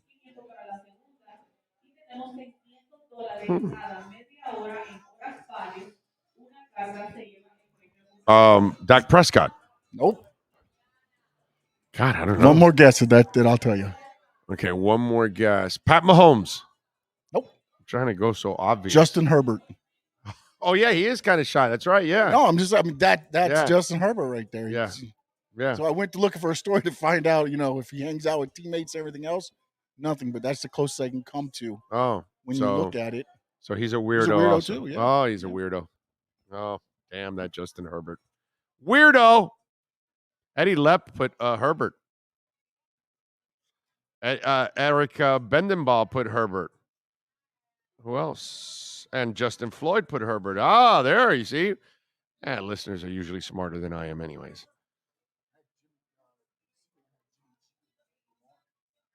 Jimmy G? Yeah, he doesn't socialize with anybody. He doesn't socialize with the entire team. He left.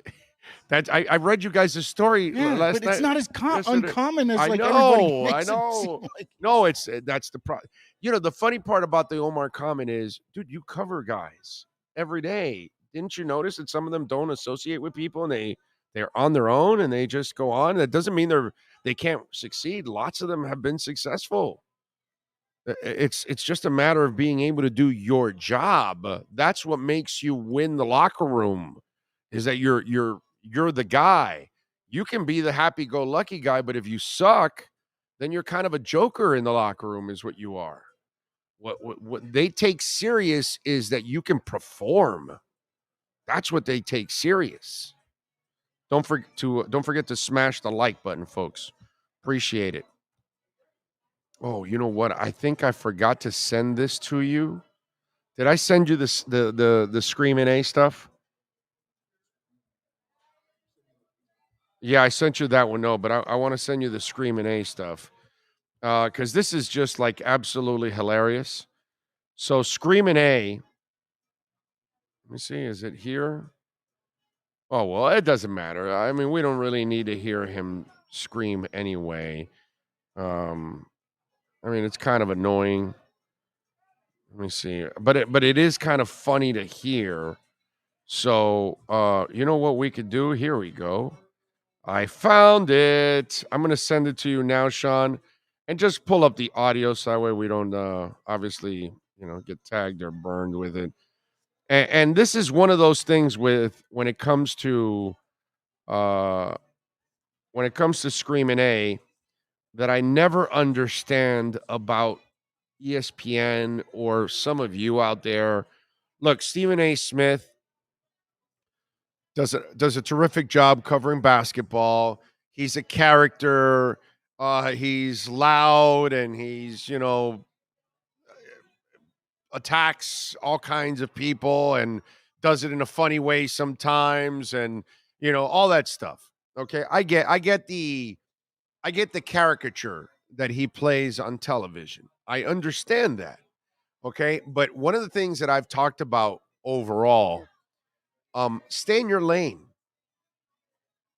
2 years ago, they had him talking football, and he was talking about people that either weren't in the league anymore or were on the IR, and he thought they were playing. And that's because he doesn't follow anything that isn't basketball. Screamin' A. Smith doesn't know shit about sports. He knows basketball. That's all he follows. But I get it. He's a soundbite. He's entertaining for people, annoying for a lot. So you'll watch him if you love him, and you'll watch him even if you hate him. But he has zero credibility outside of basketball. And that's the part I don't understand. The job of a coach is to put somebody in a position to succeed. The job for ESPN, put Screamin' A. Smith in a position to succeed. Don't put him in a position to fail. Don't have him talk about anything outside of basketball. because he doesn't follow anything, obviously, outside of basketball. He embarrassed himself thoroughly with football a couple of years ago. Now he goes on to talk about what's going on with the Yankees and their struggles, right? And here he is talking about Yankee ownership. So, Sean, please pull it up for me here, and let's hear Screamin' A and his rant on the struggles of the Junkies. The Yankees, you look like trash right now. You look like flat-out trash. You worse than how it smells from the sewers in the Bronx. And I was born in the Bronx. I know what the hell I'm talking about. I've taken the D train many times in my life. I got family on Webster Avenue, for crying out loud. Y'all straight garbage. This more expected from the New York Yankees. You, Aaron Judge, you got 46 home runs. I appreciate that. But damn, you 0 for 4 last night, 1 for 14 over the last 4 games, while y'all bleeding 1 and 6 in your last 7 games. First time you scored a run in 3 to 4 games. Come on, y'all. Come on. The New York Mets are coming. Let me give you your props. Let me give my man Jeff Brown and Cali my props. Let me give my brother-in-law Darren Odie props. The Mets are coming. I don't give a damn that they lost 2 straight. They got an owner that's the closest emulation or the closest replica to George Steinbrenner. Steve Cohen got money, and he willing to spend. I don't know if y'all notice or not. You see the way the ball is coming out of the arm or the hand of DeGrom? You see the way the ball, I mean, he looks unstoppable. Unstoppable. The Mets lost 2 straight. Scherzer about to get the Braves tonight. Okay? 20 strikeouts in the last 14 innings, an ERA under 1, like a .64. The Mets, I ain't worried about I'm worried about the Mets because I'm a Yankee fan. And let me tell you what can't happen in New York City, Aaron Boone. If you want to keep your job, the Mets can't be in the World Series and the Yankees home. Even Hank and Hal ain't tolerating that. Forget about George, God rest his soul. I miss that man. Hank and Hal ain't tolerating that. All right. Hank died in 2020. Like, really, dude? After all that passion and all, because it's all just bravado. It's all just hot air. There's really no substance. He picked up some of those names and stats right before he did the rant so he can have it. And then they needed some airtime to fill and get a Screamin' A rant. And they got their Screamin' A rant. But you can't have passion if you don't know what the hell you're talking about. And, wow, you live in New York and you're a Yankees fan. You don't even know that your owner died? Like, Hank passed away, dude. Don't have Screamin' A talk about anything except basketball. Keep him in his lane, the driving lane. Keep him out of the football field. Keep him off the ice. Keep him out of the diamond. Don't allow him on the pitch. Okay? Screamin' A. Smith knows nothing outside of basketball. And you idiots, like I just turn him off when he comes on, basically. Sometimes I'll leave him on when he's part of a group with, on a basketball forum there. He's in a pre or post or whatever, and he's with other basketball people. I'll listen to that. But once I see that they've got him doing, I don't even bought this. I got it from the internet because I saw it's trending. So I see it and I'm like, okay, this is great. And this is good because I love talking about this idiot because it's just so stupid that they actually have him talking about. And again, this is ESPN now with a lot less money. And they don't have the amount of talent that they used to. When they had talent for each sport and you can bring in and you had enough baseball experts to actually talk about it, you no longer have that many people around in that building. And so that's the difference now with ESPN.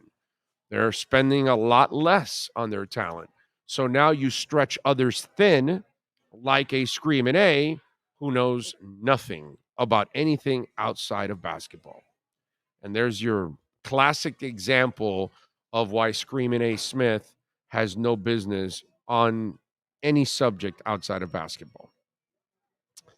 Big O, your thoughts on Watson getting an 11-game suspension? Is that what it is? Is that broke? I have no idea. It's not enough. It's pathetic. But what are you going to say? It's the NFL, dude. They don't care about women. It's not important to them. So again, it's already out, but Matt Verderame just sent this out. Deshaun Watson been suspended 11 games. His first game back, week 13 in Houston against the Texans. Oh, wow.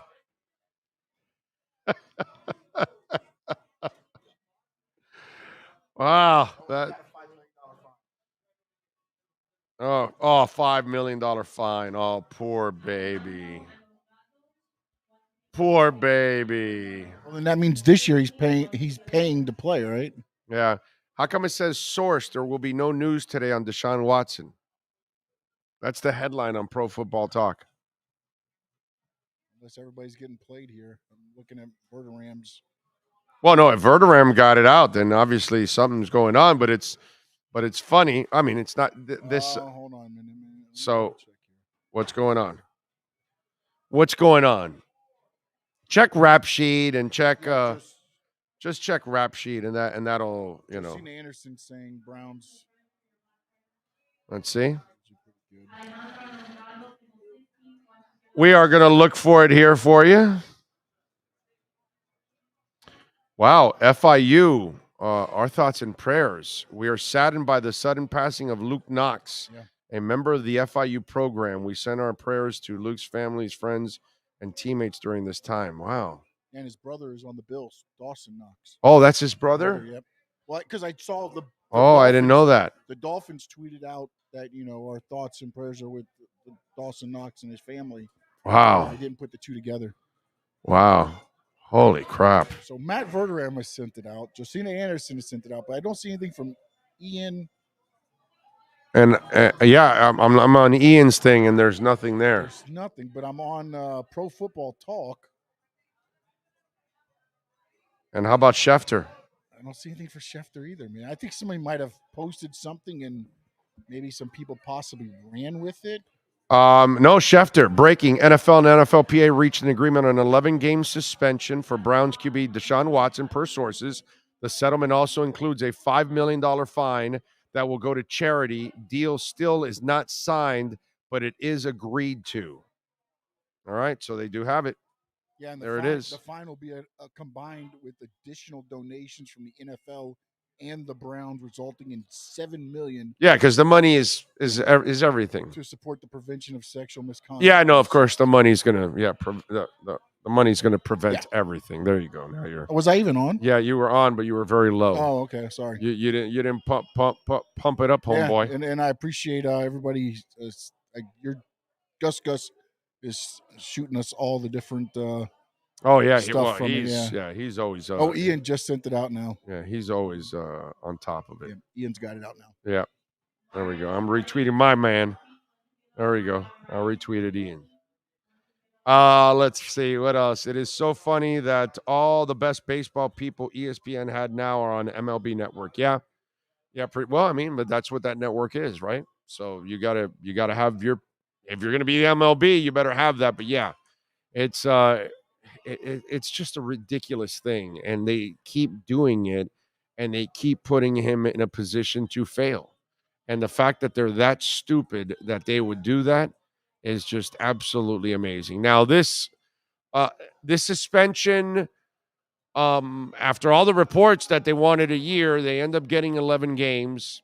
A year, listen, for me, this guy is a disgusting piece of crap. Okay, let's just call it like we see it. I have no respect for this guy. I never have. I never wanted him here. I never was on that bandwagon. Everything about this guy creeps me out and disgusts me. All right? This league has never, ever cared about women. And it constantly proves it over and over and over again. The abuse of women has always been overlooked.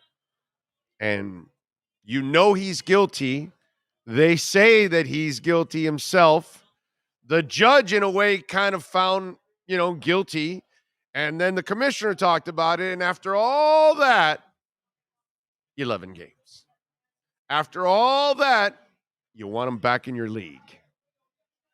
Because that's what this league is all about. I think we just talked about this in the first hour, right? That it doesn't matter what you are. You could be a cokehead and sleeping with underage prostitutes, and it doesn't matter. They want Lawrence Taylor in the league. You could be killing people on your off time, but Aaron Hernandez, you're a hell of a tight end. We'll keep you there. Ray Rice, you knocked out your girlfriend and spit on her. No big deal. We'll give you 2 games. Oh, the video got out. Oh, no. Now we're in a. Oh, no. Now we got to give you the rest of the season. 12 games, right? Whatever it was. I mean, it's just. They constantly prove it.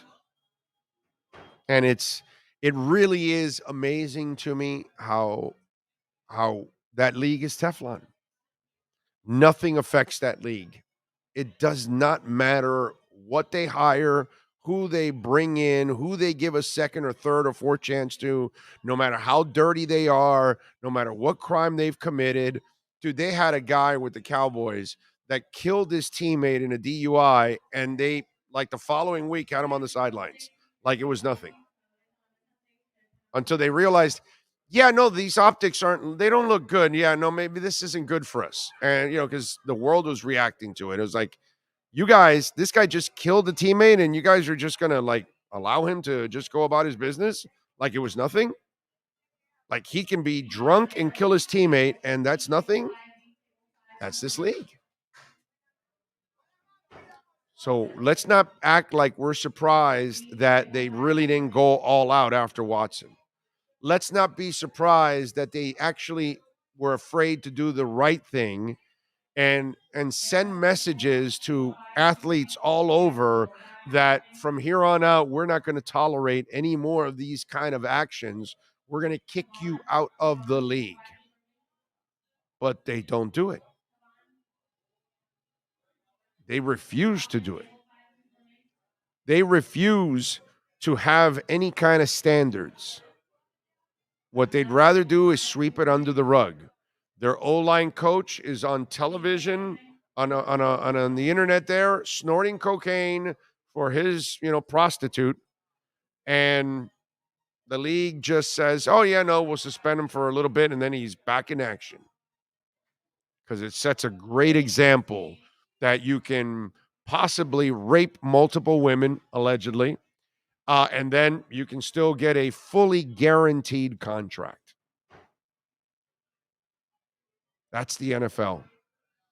Teflon, man. Absolutely Teflon. There is not another corporation in the world that can probably get away with that. Only the NFL. Johnson & Johnson can't get away with that. Boy, what a company name I picked for some of those things. Anyway, IBM, whatever, they can't get away with it. You name the law office, they won't tolerate it. But the NFL can get away with it. That's how crazy this is. I told you, Pac-Man Jones, arrested 9 times. And one of those incidents, he had somebody that got paralyzed. Remember, he had that shootout in the strip club years ago that wasn't it a former NFL referee that he was a security guard and got paralyzed? I think it was, right? Something like that. Yeah. That's this league, dude. This league It forgives everything. It doesn't matter. Now, don't go smoking weed. You might lose your whole career because you smoked weed. I do understand why the gambling guy got the 16 games, but he was not gambling on a game he played in. I know. Do you know what I'm saying? I mean, I understand the optics of it again. And but again, that's messing with the NFL's money. Right, exactly. That's messing with the money. Right. That's where. Right. That's why it's like 16 games suspension. Yeah. Gone for full season. Right. Yeah. Yeah. You can tamper with players, but don't tamper. I mean, you can tamper with women, but don't tamper with players. Yeah, or money. Or money. And another thing they asked earlier, another home game, the Brissett revenge game, Cleveland. Oh, on November 13th at Hard Rock Stadium. Nice. There we go. Because that's when Cleveland will be in town and Brissett will be the quarterback, obviously. I love it. I love it. I can't believe these Dolphin fans wanted him down here. Yeah, well, I mean, yeah. Look around our country. Our priorities are all screwed up. Big O, the NFLPA aren't saints. They stick up for these type of players. Dude, it's not the NFLPA. It's the entire sport, period. I said NFL, period. End of story. The whole league is disgusting with that. And they get away with everything. Everything. Yeah. It really is amazing when you think about it. No other business really can get away with that, or even will they tolerate it. The only criminal enterprises would tolerate the people that the NFL tolerate. Think about that. Think about that statement I just said. Only the NFL tolerates these kind of people. Only criminal organizations would do the same thing. Hialeah Park's not going to have employees that are constantly getting arrested. I don't know, any of your businesses that you work in, they're going to continue to employ people like that? I don't think so. Only the NFL, man. Pac-Man Jones seems like a changed man now. I give him credit for adopting and raising the kids of Chris Henry Jr. I don't know. I mean, Samuel, what, like the 9 arrest? So if 9 or 10, whatever it is now, finally got to him?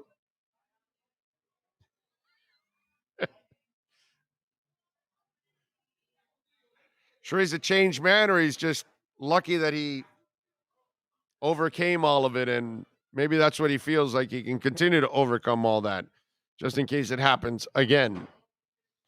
I don't know, bro. He got somebody paralyzed, my brother. You know, I'm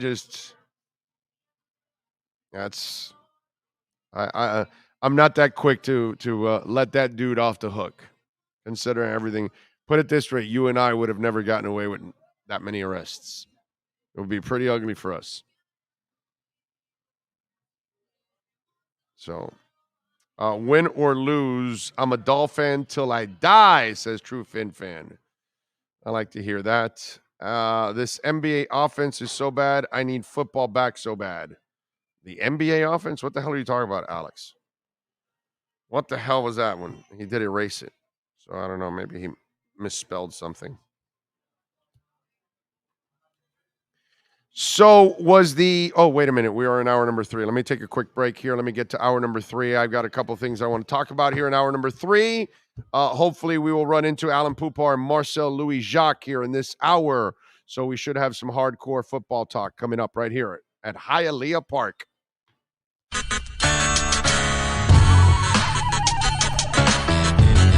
When you move, you need a reliable company led by passionate folks, eager to assist its customers during a transitional process that needs to be smooth. Call Essential Moving Experts at 844-368-5750 for all your local and long-distance moving needs. You can rely on essential moving experts. Mention the Big O Show and get $150 off. Family owned and operated, they offer free 30-day storage, full service moving, fully licensed, bonded, and insured. Moving was never so easy. EssentialMovingExperts.com. South Florida's premier law enforcement agency is now hiring individuals like you. The Fort Lauderdale Police Department is now accepting applications for non-certified and certified police officer positions. Minimum requirements and qualifications can be found at FLPDjobs.com. That's FLPDjobs.com. Are you ready? The city of Fort Lauderdale is an equal opportunity employer.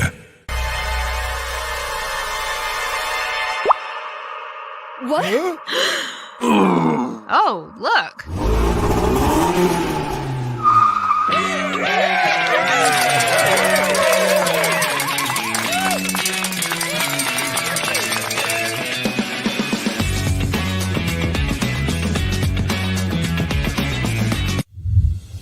Hey guys, this is Hayden Hurst, NFL tight end. I'm partnering today with Red Recover. We're going to run you guys through some drills.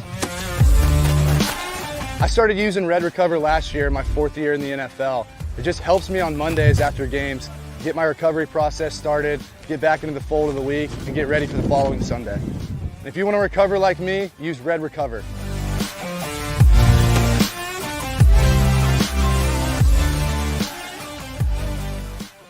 When you need your warehouse looking good while staying efficient, there's only one place to find the finest racks in the business. Pallet Rack City in Hialeah. 305-424-8547. That's 305-424-8547.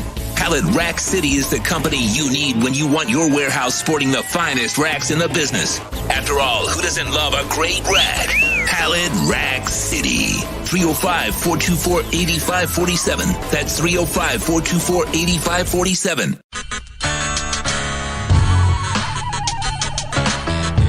The viewpoint, statements, or beliefs expressed on the following program by the host, guests, or callers are not necessarily the opinions of FantasyAccess.com, Media Group Inc., ownership, management, sponsors, or website. When it comes to South Florida sports teams, very few in the media have witnessed, lived, and covered it like the Big O. Let's start the program dedicated to your favorite South Florida teams with a passion that's unmatched. The Big O Radio Show is on. Here's the Big O. Hour number 3, and it's brought to you by myedgedrink.com. You want the finest energy drink in the planet? Go to myedgedrink.com and use our code BIGO. You get 10% off. Delicious, smooth, and zero aftertaste. You cannot go to the stores. You can only get it online, so you can try the finest energy drink on the planet. Trust me, once you try it, you're going to be hooked, and it's a great elixir. You're going to love it for mixing drinks, too, on top of all of that. So Edge Energy Drink, myedgedrink.com. Delicious, smooth, and zero aftertaste. So, were the Heat disrespected because they weren't on Christmas Day? My Lord. What the hell is wrong with some of you people out there? You sound like a bunch of spoiled brats. It's like listening to Yankee fans saying, oh, my God, score more runs. Oh, wait, let's go spend another $300 million. You know, it's, come on, man. You're a Heat fan. You've lived a great life. You got 3 titles. You've gone to a bunch of championships. You've got a ton of Eastern Conference finals. You go to the playoffs all the time. Who gives a shit about Christmas Day games? The Dolphins are playing on Christmas Day. The Heat were going to be so far off the radar for me on Christmas Day anyway. And last time I checked, what does December basketball mean anyway? I watch the Summer League. I watch the preseason. I watch the whole season. I'm a basketball nut. I love basketball. But I understand that in general for folks, give me a break. And these people that are like insulted that they weren't on Christmas Day, what is wrong with you? What is wrong with your sense of entitlement? Who gives a shit, dude? So the Knicks are on there, and the Bucks are on there, and the Celtics are on there, and the Heat are not. Who cares? It's about winning games and being in the playoffs.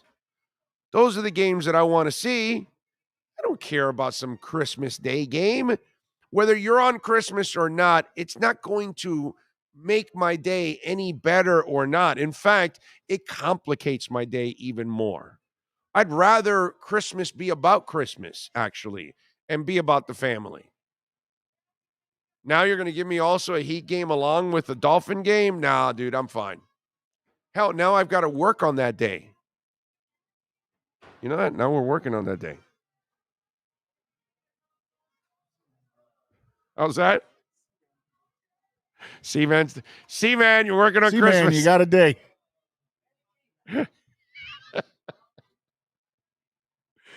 Oh, man. I got to work on Christmas.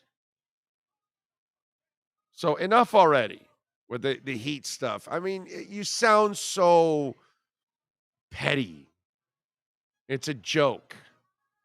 Relax. Who gives a shit about December basketball? It's not important. It's just another game. This whole thing like, oh, my God, we deserve to be on TV. And this, oh, get out of here. Hunter Butler just said we play on Christmas.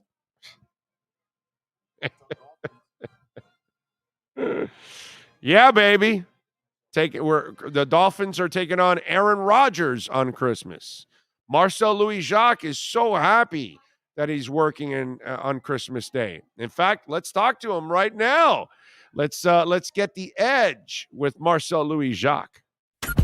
Time to get the edge on the Miami Dolphins with our Edge Energy Drink Miami Dolphins report. When you want the energy drink that's delicious and smooth with zero aftertaste, you can only order Edge Energy Drink at myedgedrink.com. That's myedgedrink.com. Here's the ESPN Dolphin insider Marcel Louis-Jacques.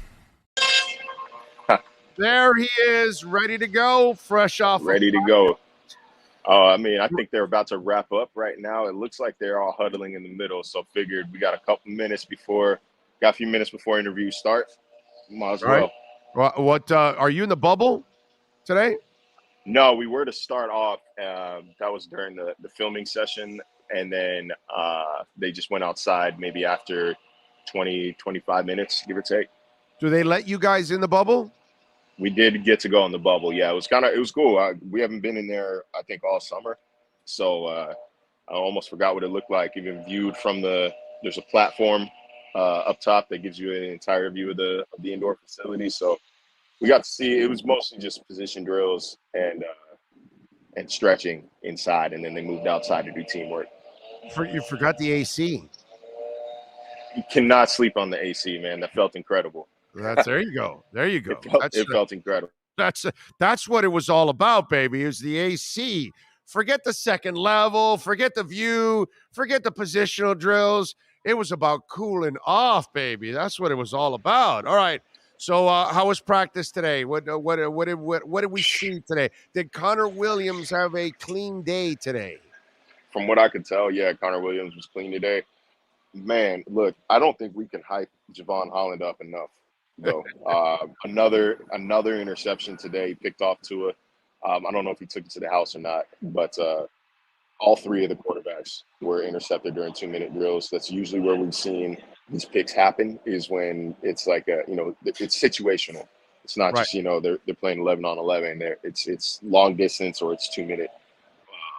But man, I really think at this rate, man, Holland might garner some All-Pro votes. I don't know if he'll be first team, but second team All-Pro doesn't technically exist. It's just your second team if you get at least one vote. If he brings this level of play into the season, he's going to get at least one vote. Did Jalen Waddle practice? No Jalen Waddle today. We're at a point where I don't expect to see him play Saturday against the Raiders. Definitely not. No, of course not. If he hasn't practiced all week, there's no way he plays on Saturday, which by the way, this tells me that dress rehearsal is next week because, you can't spring dress rehearsal on the other team. You got to talk about it and kind of work it out. And I think that's what's going to happen next week in against Philadelphia while they're practicing here. The two coaches will be together throughout the week, and they'll be able to talk about what they're going to do on that game in the preseason. So I bet you dress rehearsal is next week. What do you think? Yeah, it actually would have made sense to me for dress rehearsal to be this week, because next week they'll be able to get, kind of game simulation during joint practices. And I think that's kind of why we didn't see Tua and a lot of the starters play against Tampa Bay, because they were able to prepare like it was a game during practice against an opponent. So I could have seen that happening, but no, I don't. Mike he's one of these guys. He tells us he really believes in the process, and he's one of these people who, when he says that, I actually believe him. I don't think he's just BSing us. I think that he legitimately doesn't know. I can explain it for you. I can explain it for you why it makes sense that it's actually game 3. Mike McDaniel's a smart guy. So a smart guy, a smart coach, wants his players to succeed. So how do you succeed? Well, you prepare your players the best way possible. You're installing a new offense, a new offensive scheme, a new blocking scheme. You've got a new center, and you've got some new receivers. So, and you've got new running backs and a fullback. So all of a sudden now you need to get everybody as many reps as possible. So before you're going to have a dress rehearsal, maybe you're better off having the full training camp and the full 3 weeks of the preseason to give Connor Williams as much snaps as possible. So when you do your dress rehearsal, everybody is prepared as much as possible. So it is better to play this game, then prepare next week, and then have your rehearsal, because you've given everybody the proper time to prepare. I don't know if we lost him. Did we lose him? I think we lost him. We lost him to the Black Bear in the, what's that called? The photog room where you develop the photos and it's really dark. What's that called? But everybody knows what that room is called except me, because I'm an idiot right now. I'm forgetting. No, you know what it is. C-Man, come on, C-Man, jumping. Oh, he's back. Somebody will say it. He's back in. There you go. What's the name of that? What's the name of that room where they develop photos and it's dark? The dark room. Oh, it is dark. It's literally called the dark room. It is right. It is called the dark room. You turned into the Black Bear in the dark room. I got a phone call, which makes me roll my eyes. I don't get phone calls until I'm doing something. Okay, so did you hear what I just said? That I think McDaniel's being a smart guy, and he's giving them the 2 weeks of training camp, the full 3 weeks of practice. So Connor Williams has as many reps. So the offensive line has as many reps. So everybody has as many reps. So when you do your dress rehearsal in the 3rd week, you're as prepared as possible for the rehearsal. Your thoughts? It tracks. I mean, like I said, it definitely tracks. But Mike also strikes me as an unorthodox kind of person. So what makes sense conventionally, he might have either another explanation or another perspective on it. So like I said, nothing that he would do at this point, nothing he does at this point would shock me, except playing Jalen Waddle on Saturday. That would shock me. Yes. But I would expect to see a little bit of Tua this week. I think you got to be careful with. I think you give him a series, maybe 2 if they go 3 and out, and you don't really learn much about them in that opening series. But it's been a bad week for these quarterbacks, so I think give them the opportunity to practice against somebody other than a defense that knows the entire playbook. Right. Yeah. Would probably go a long way. Yeah, limited playbook, because you're not really running a lot of your stuff. The other thing, how was Tua's day outside of the interception? Fine. Had a good deep ball to Tyreek Hill toward the end of practice. Otherwise, typical mix of his crossing routes and typical accuracy that we've seen from him. It wasn't bad. It was fine. I think I'm ready to. I would say this entire week has just been fine for him. He's had weeks and he's had periods throughout training camp where it's like, wow, this guy's spectacular, or wow, this guy can really sling it. And he's had times where he looks okay. And this was one of those weeks where I think he just looks okay. Teron Armstead, he was limited yesterday. How was he today? Did not see Teron Armstead play, but I don't think that I don't think it's a case of needing to worry much about his availability, his readiness for the season. I think he's going to be fine. I think this is one of those where this staff is really big on limiting reps and trusting the science. I think Mike made a comment yesterday that their science department here, those guys, they're not science minors, they're science majors. So I think he trusts their opinion and he trusts the process in that regard. Who stood out today? Give me a camp performer today. Braylon Edwards. Braylon Sanders had an excellent catch, contested catch deep downfield from Teddy Bridgewater during 2-minute drills. Javon Holland, who I think is at the podium right now, so I might have to go. Javon Holland was as excellent as ever, man. Like I said, I know I already mentioned him, but this is somebody who I don't think we can overhype. I think he's the real deal, man. And I hate going this far in on somebody's training camp performance, but look, you can't be too excited about this guy. Oh, no, I'm with you all the way. One more thing before I let you go. Did you see the Najee Harris story? Which one? Well, he on the podcast, The Pivot, he talked about how he and Saban did not get along at all, and they had a lot of run-ins to the point that he left Alabama for 2 weeks. Because he could not get along with Saban, and then he came back and they had a little more screaming, then they finally hashed it out, and he finally got to know him because he's a Cali dude. And he goes, I don't know how many Cali dudes Saban had, but I'm different. I'm not going to sit here and let you just rip me and not talk down to me and belittle me and all that. And I was just and again, that's Saban, so I get it. But if I change the name from Najee Harris to Tua Tagovailoa, how does that story change? What kind of traction does that get? Probably a lot more. Tua's a quarterback, and Tua is Tua at the end of the day. So I think if you're a quarterback, you kind of have to come to expect a little harsher treatment and a little different judgment, different standard. But I mean, look, even if they didn't get along, they won multiple titles. So I get that they hammered it out, but if it would have been Tua that left for 2 weeks, bro, people would be ripping him. Oh, he's soft and this and that. Oh yeah, of course. And that's not happening with Najee. We're understanding that it's not Najee. We know it's freaking Saban, that he can be a jerk. Obviously, that he's an ogre and doesn't know the guy you're covering.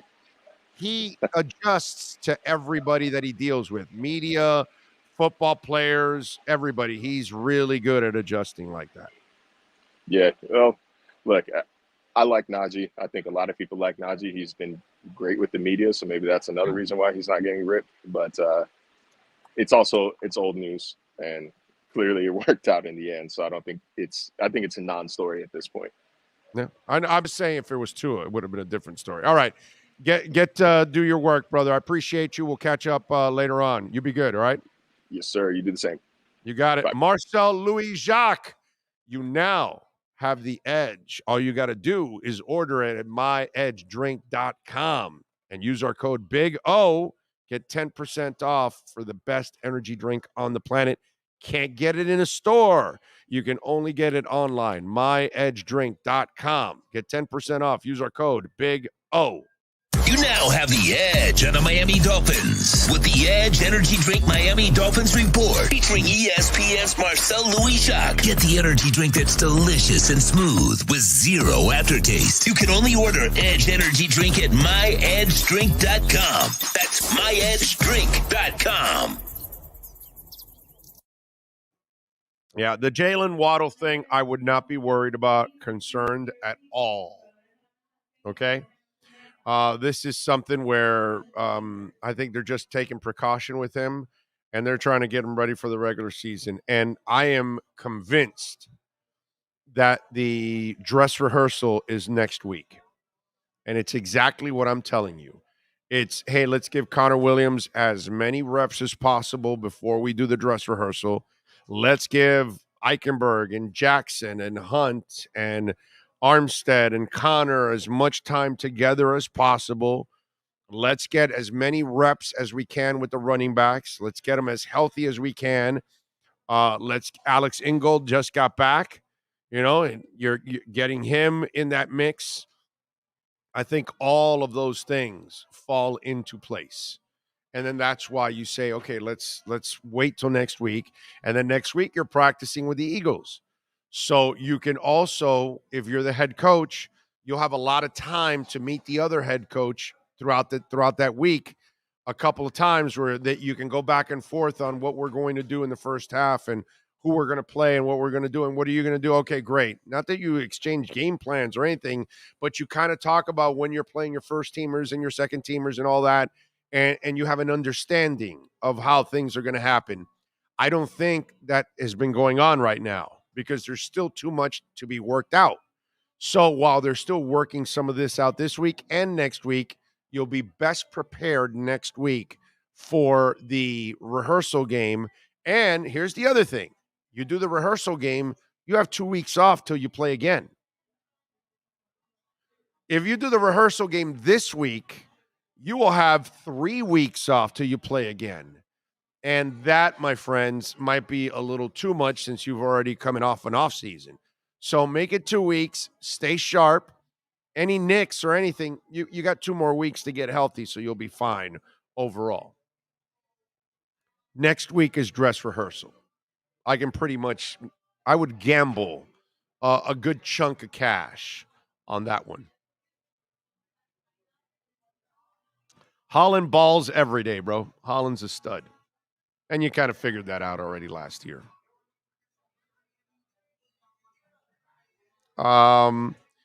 Joe Nauta says he also said that Tua can really sling it. And while this guy is spectacular, he just had a fine week. Last week was a wow week. And that's how it goes, man. You're playing against a good defense. You're not going to always play great. That's just the way it is. I must have missed it. I guess every quarterback in the league must light up all their defenses every single day. By the way, isn't Aaron Rodgers like complaining about a whole bunch of drops and stuff like that? So, see what I mean? They're working on it. It's not a Rodgers thing. It's a receiver thing. Rodgers ain't complaining. Rodgers just straight up said, if you ain't catching the ball, you ain't going to be on the field. Yeah, you're not going to be on the field. It's very Marino-like. Very Marino-like. And it's funny because they were talking about it like he doesn't say it just to say it. No. He's sending a message to the front office. He's sending a message to the players. Yeah. He's sending it everywhere. He's that guy. He's calculated on how he does this stuff. Yeah, of course. Of course. And it's the truth. And those kind of guys will not they if you can't. What did I tell you before? What's been the theme about this whole thing? It doesn't matter who you are off the field. Can I count on you in the game? Yeah? Okay, great, bro. I don't care if you're robbing banks. I don't care if you're hitting women. I don't care if you're getting drunk. I don't care if you're getting stoned. All I care about is, can you help me on Sunday? That's all they care about. They could care less what you do off the field. Let's see. That right there is what people are misunderstanding about practice interceptions. Tua's trying new things, and that leads to interceptions until you figure it out. Bro, you're going to throw interceptions. It's just the way it is. Big O, don't Andrew Van Ginkel look like a Spicoli from Fast Times? Ha ha. Andrew, my favorite player on defense. Well, him and Holland. Van Ginkel does kind of give you a Spicoli-ish look. Yeah, you are right. You are correct. I have money on a Holland winning Defensive Player of the Year. That would be really cool. Let's see. Big O, will Tua grow a Samoan teja? I doubt it. You got a better chance of me growing a Samoan teja. Oh, doing mushrooms. Yes. Oh, we're shrooming, bro. We're shrooming. Shroomy. Did you guys see Mike Gundy? Come at me. I'm a man. I'm 40. So you guys know who Mike Gundy is, right? The Oklahoma State coach. And he actually came up with a no-shit line. You guys know what a no-shit line is? Well, Mike Leach. No, not Mike Leach. because he'll give it to you. But Mike Gundy, yeah, he was at the Big 12 convention, and they were talking about losing Texas and OU, right? And they gained BYU, Cincinnati, Houston, and UFC, right? But he says, hey, let's just cut to the chase. They made a choice to financially secure their athletic departments for the next 12 to 15 years. People can talk about all the reasons, but that's why they did it, all for the money, and took a lot of history out of the league and a lot of history out of college football with them. And to that I say to Mike Gundy, no shit. Why else do you think you did it? Oh, and Mike, I'm just wondering, aren't coaches' salaries going up? So don't they have to pay for it? Who do you think has to pay for that, Mike? The schools have to pay for that. So what do they got to do? They got to go find more revenue streams. Because all of a sudden now you're paying your head coach and you're paying your coordinator some big time money. And some of these, some of these recruiters, some of these assistant coaches, they're costing you some cash too. You know, the $30,000 assistant, those days are done. So who's going to pay for those big, beautiful facilities? Mike, come after me. I'm a man. I'm 40. Because a lot of these college programs have facilities that are better than NFL facilities. So where's the money coming for that, Mike Gundy? I mean, hey, Jim Harbaugh, you want to take your team to Paris? That's going to cost money too. You guys want to charter flights? Well, that's going to cost money too. I mean, what do you expect them to do, Mike Gundy? They've got to fight for their survival like the rest of us that are, working our asses off every week just to keep our heads above water. And I know they're printing money over there in college football, and I get it. But they're also spending a lot of money too. And now the NILs came in and all that, so now you've got to find people to help you pay for these players.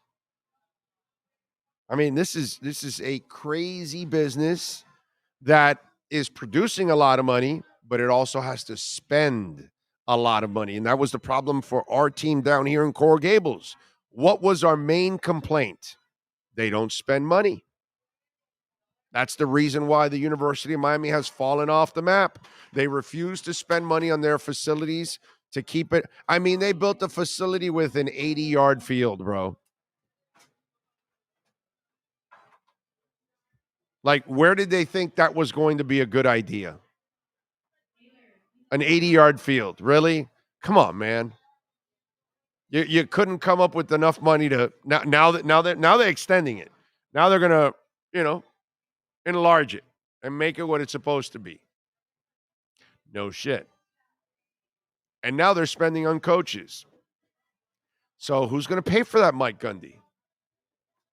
So and listen, on the history side, that's the sad part about it.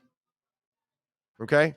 The Big East or the Big Least in football back in the day, or now the ACC, I mean, that isn't rich history. There's no history there, but the SEC has rich history.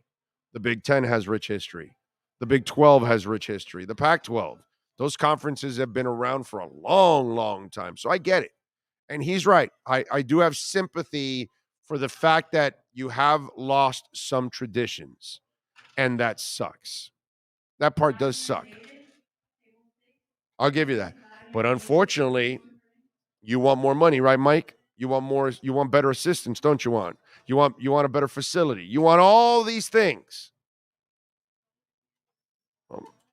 Then you cannot blame these universities for going out there and trying to find what they feel will position them the best for the future. I mean, what is it? Every team is getting like $100 million? It's ridiculous. Yeah. Got to do it, man. Bro, you lit me up laughing. Well, there you go. It's like traffic. Light me up or leave me alone. I know, Sean, they blew it if they could have waited. I don't know what Tony means by it. What is he talking about there? He was talking about the Kenny Omega return. I answered him in the chat, and then that was the response he sent back. Okay. Oh, just curious what your thoughts are on a few lesser-known groups from back in the day. Quicksilver Messenger Service, Captain Beefheart, and Los Zafiros.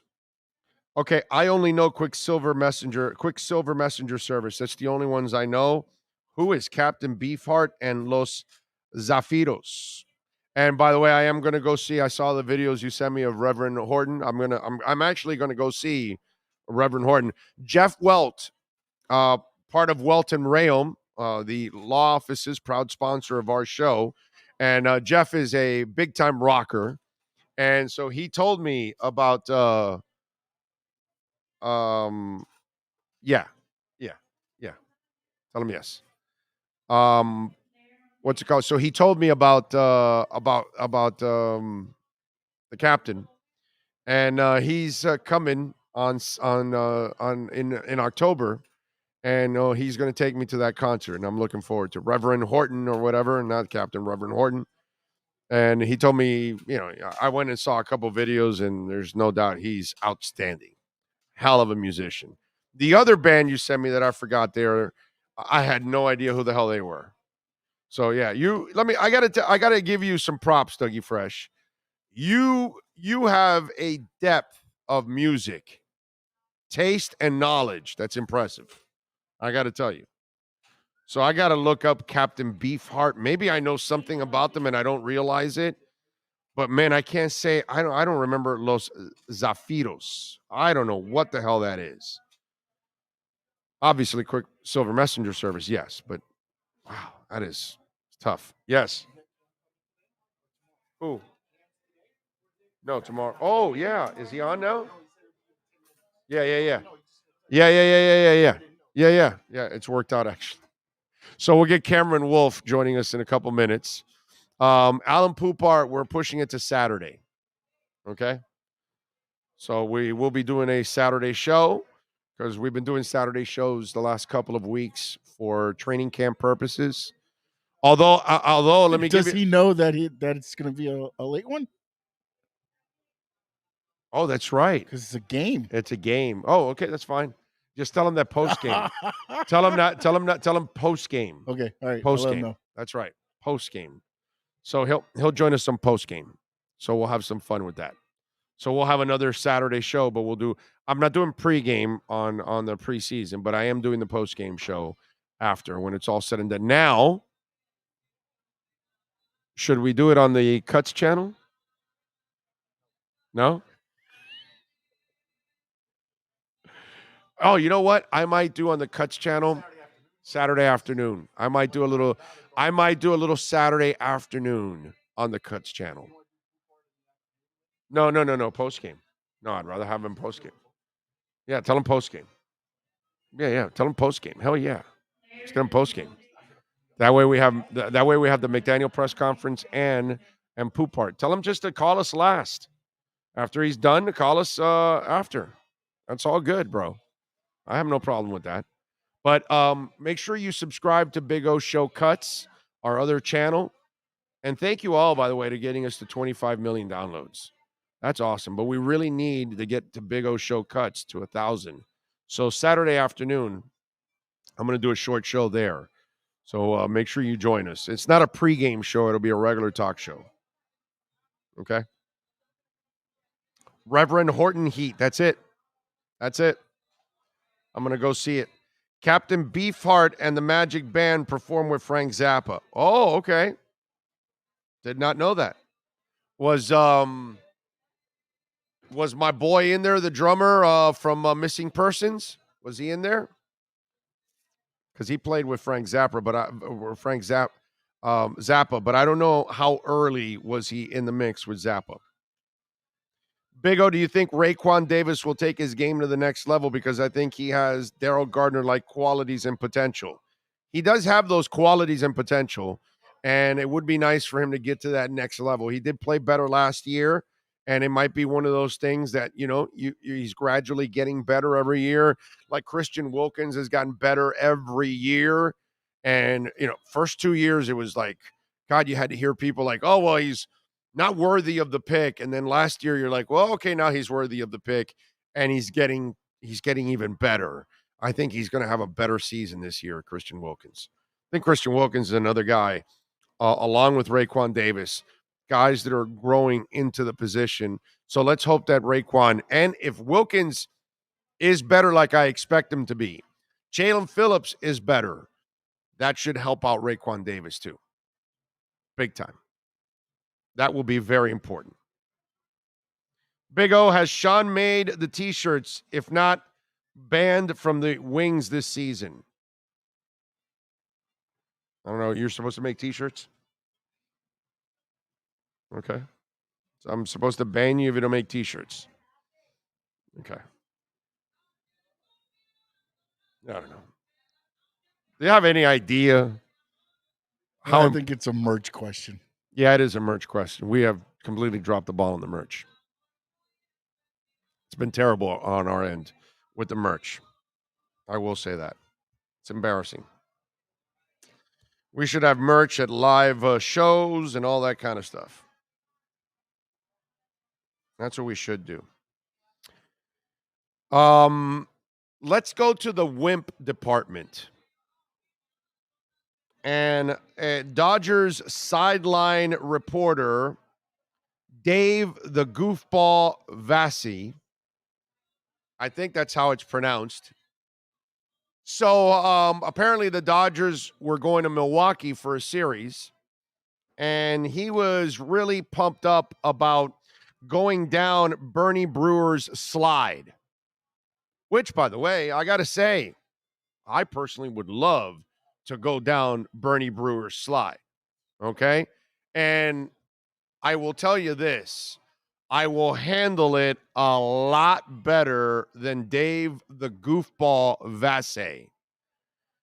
I don't know if it's pronounced that way, but we'll go that way for Vassie. So let's bring up Dave the Goofball Vassie, who was looking forward to doing Bernie's slide, right?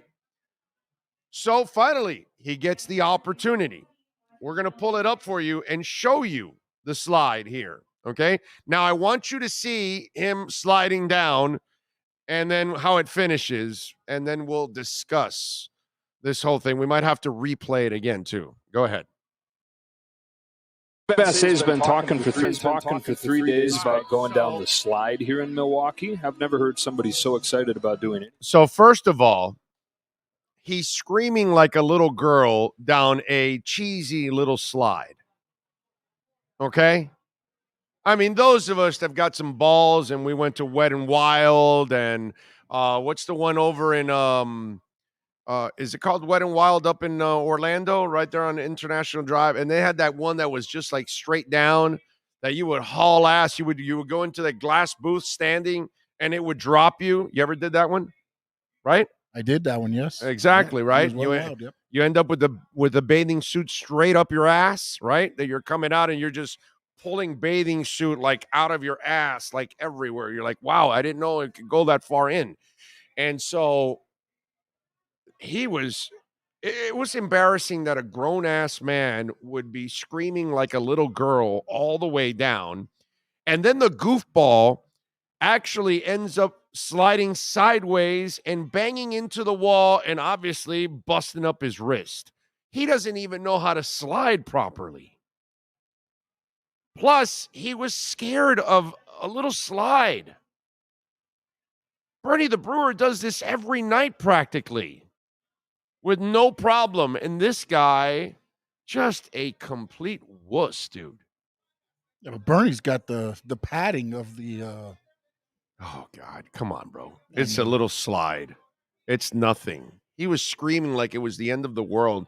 Oh, God. Oh, God. Oh, God. Like, well, you know what the funny thing is? I wonder what the hell is wrong with you, bro? What is the view like? Because remember, the slide's only on that little porch. Yeah. So when you're coming down elevated. The slide, you're elevated. I wonder how the look? The view, is when you're on there. I mean, have you ever been on the stratosphere? Oh, you haven't done that, right? You did? Oh, no. The Stratosphere. I'm sorry. The one in Vegas. No. Oh, because they've got like 4 rides on top of the Stratosphere. The Stratosphere at the local fair, man. No, the Stratosphere going to local in fair. Vegas. That's scarier than anything else. No. That thing's got 4 rides on the top of the Needle. Yeah. And so one is the thing that lifts you up in the Needle. Okay. 2, one that it's a roller coaster that goes off the side of the Needle and back up. So you're literally dangling on the side. Then it has another one where you sit down and it's like a circular thing that goes out away from the Needle, and you're literally in the air, and it spins and all that. And you're out there in the open looking at all of Vegas, taking pictures and all, having some fun. I can't imagine this guy. Whoa! Oh, whoa, goodness gracious, no. Whoa! He was screaming like a little girl.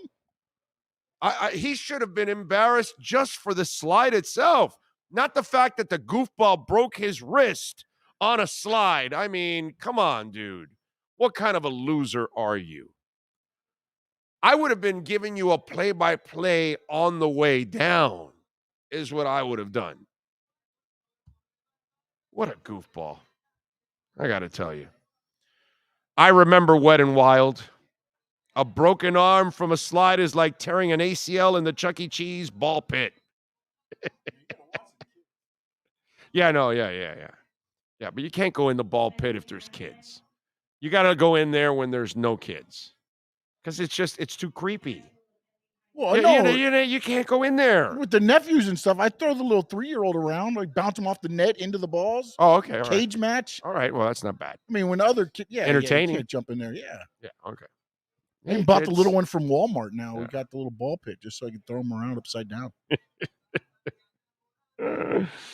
The Wedge, the ride was awesome. Yes, sir. Rapids Water Park. Hey, they're closing down to remodel Rapids. Did you hear about that? After like 40 years, Rapids Water Park is closing down, and they're going to remodel the whole place. They're going to redo it and modernize Rapids Water Park. I think that's so cool because, one, by the way, whenever Rapids reopens, that should become one of our sponsors. We should go to Rapids once a month and broadcast from there. I got to talk to them about that. I think that would be just fantastic. That place is an institution, and it is so cool that we're not hearing that it's closing down. You know, like we lost Atlantis and Waterboggin and all the other ones that we've had here, man. I was going to say, the last time I heard they were going to redo a water park was Atlantis, and they made it Oakwood Plaza. Right, yeah, exactly. Sucks. Yeah. I remember I think the first water park was Waterboggin, and it was in Pompano, if I remember correctly, because we had to drive all the way before we got the one in Hialeah, but the one in Pompano was like the first one. I remember we would drive up there, and it was like the greatest thing in the world to have a water park, slides and all that stuff. And it was pretty basic in those days, but for us, we were loving life, man. That's so good. The bottom falls out from under you. When you get to the bottom, you have that atomic wedgie. Oh yeah, dude. No, it's the worst. You would get up off of that slide from that, and man, you had the entire bathing suit inside the crack of your ass. And it was just one of those things like, damn, you are just pulling out everything. You know, your shorts were digging all the way down to your knees, right? Now, when you got off that ride, it looked like you were wearing a Speedo. That's what happened when you were done. You had the long-ass OPs, right? And then when you got up, it was like, yo, bro, what are you, some Frenchman with a Speedo on or something? And you're like, yeah, gotta pull it down and all that. Yeah, it's terrible. Big O, do you remember Waterboggin in Hialeah? Yeah, I was just talking about that, bro. Yeah, right off on the other side of the Palmetto. It was before Rick's Bar was there. So I slid as a kid, and then I partied as a teenager and a young adult at Rick's Bar. Had liquid lunches back in the day, too. Me and Bill, rest in peace, Bill. I'll miss you, my brother. We would get in my 280ZX at lunchtime, shoot over to Rick's, have a couple of Long Island iced teas. Yeah, during high school. Put the Ray-Bans back on and walk into, I think it was yearbook class.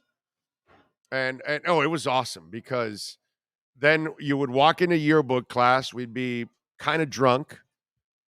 And then we'd ask for passes to go out and take pictures all over the place. So you were kind of buzzed, hanging around the school, taking pictures. Boy, we had my senior year, we had it rigged, bro. Because our first lunch, Cam's there? Our first lunch, right? I had the lunch and then I had newspaper. So the newspaper was during the second lunch. And I was out walking around all over the place. So we had a second hour of walking around. And then from newspaper, I went to photography class. And at photography, because when you're a senior, back in my day, you only had 2 requirements left.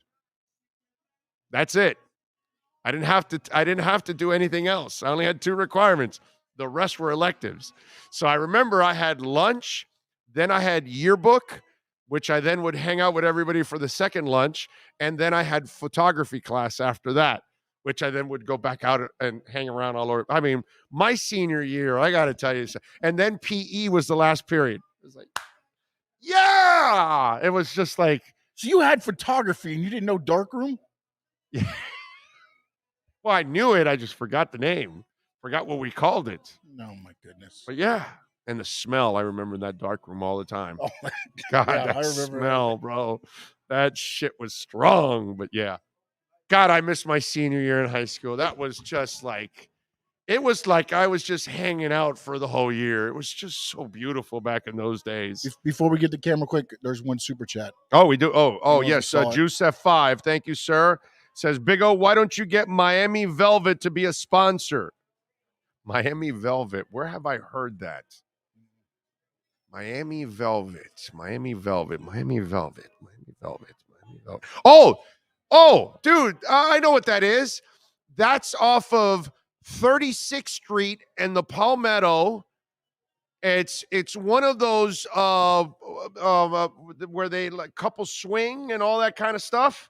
It's like a Plato's Playhouse or whatever that thing was called, right? That's what that is. You bastard, you sneaky bastard. That's. And I know, because when you get on and off on 36, dude, that's where I would get off to pick up Bill all the time on 36th Street. And I would go to his house in the Springs. And I would always get out. And when you get back on that, we would go north to go to the concerts. Miami Velvet was right there. I knew it. Yes. No, sorry. Then I know Cam's waiting. So Adam Schefter sends out, last Friday, Deshaun Watson made comments that the NFL thought were an important first step, but the league still expects him to be fully compliant with treatment and accept accountability and understand his behavior. Right under that, Field Yates replies, and then about 30 seconds into his press conference today, Watson said he maintains his innocence and apologized because there were a lot of people triggered by the situation. Yeah, of course. It was a fake apology from the get-go. Please, give me a break.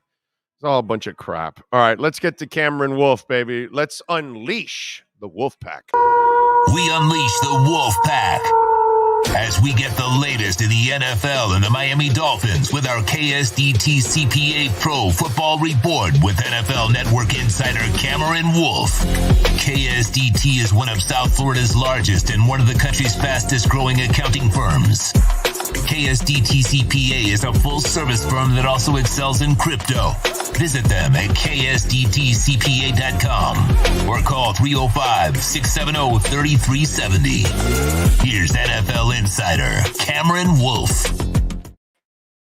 Alrighty. There he is. The Wolf Pack has been unleashed. What'd you think of that senior year, huh? I was about to say, I was listening in the waiting room, and I definitely didn't want to interrupt. I was like, for like 15 minutes hearing you guys go from Long Island iced teas to skipping the second half of high school, and it definitely brought me back.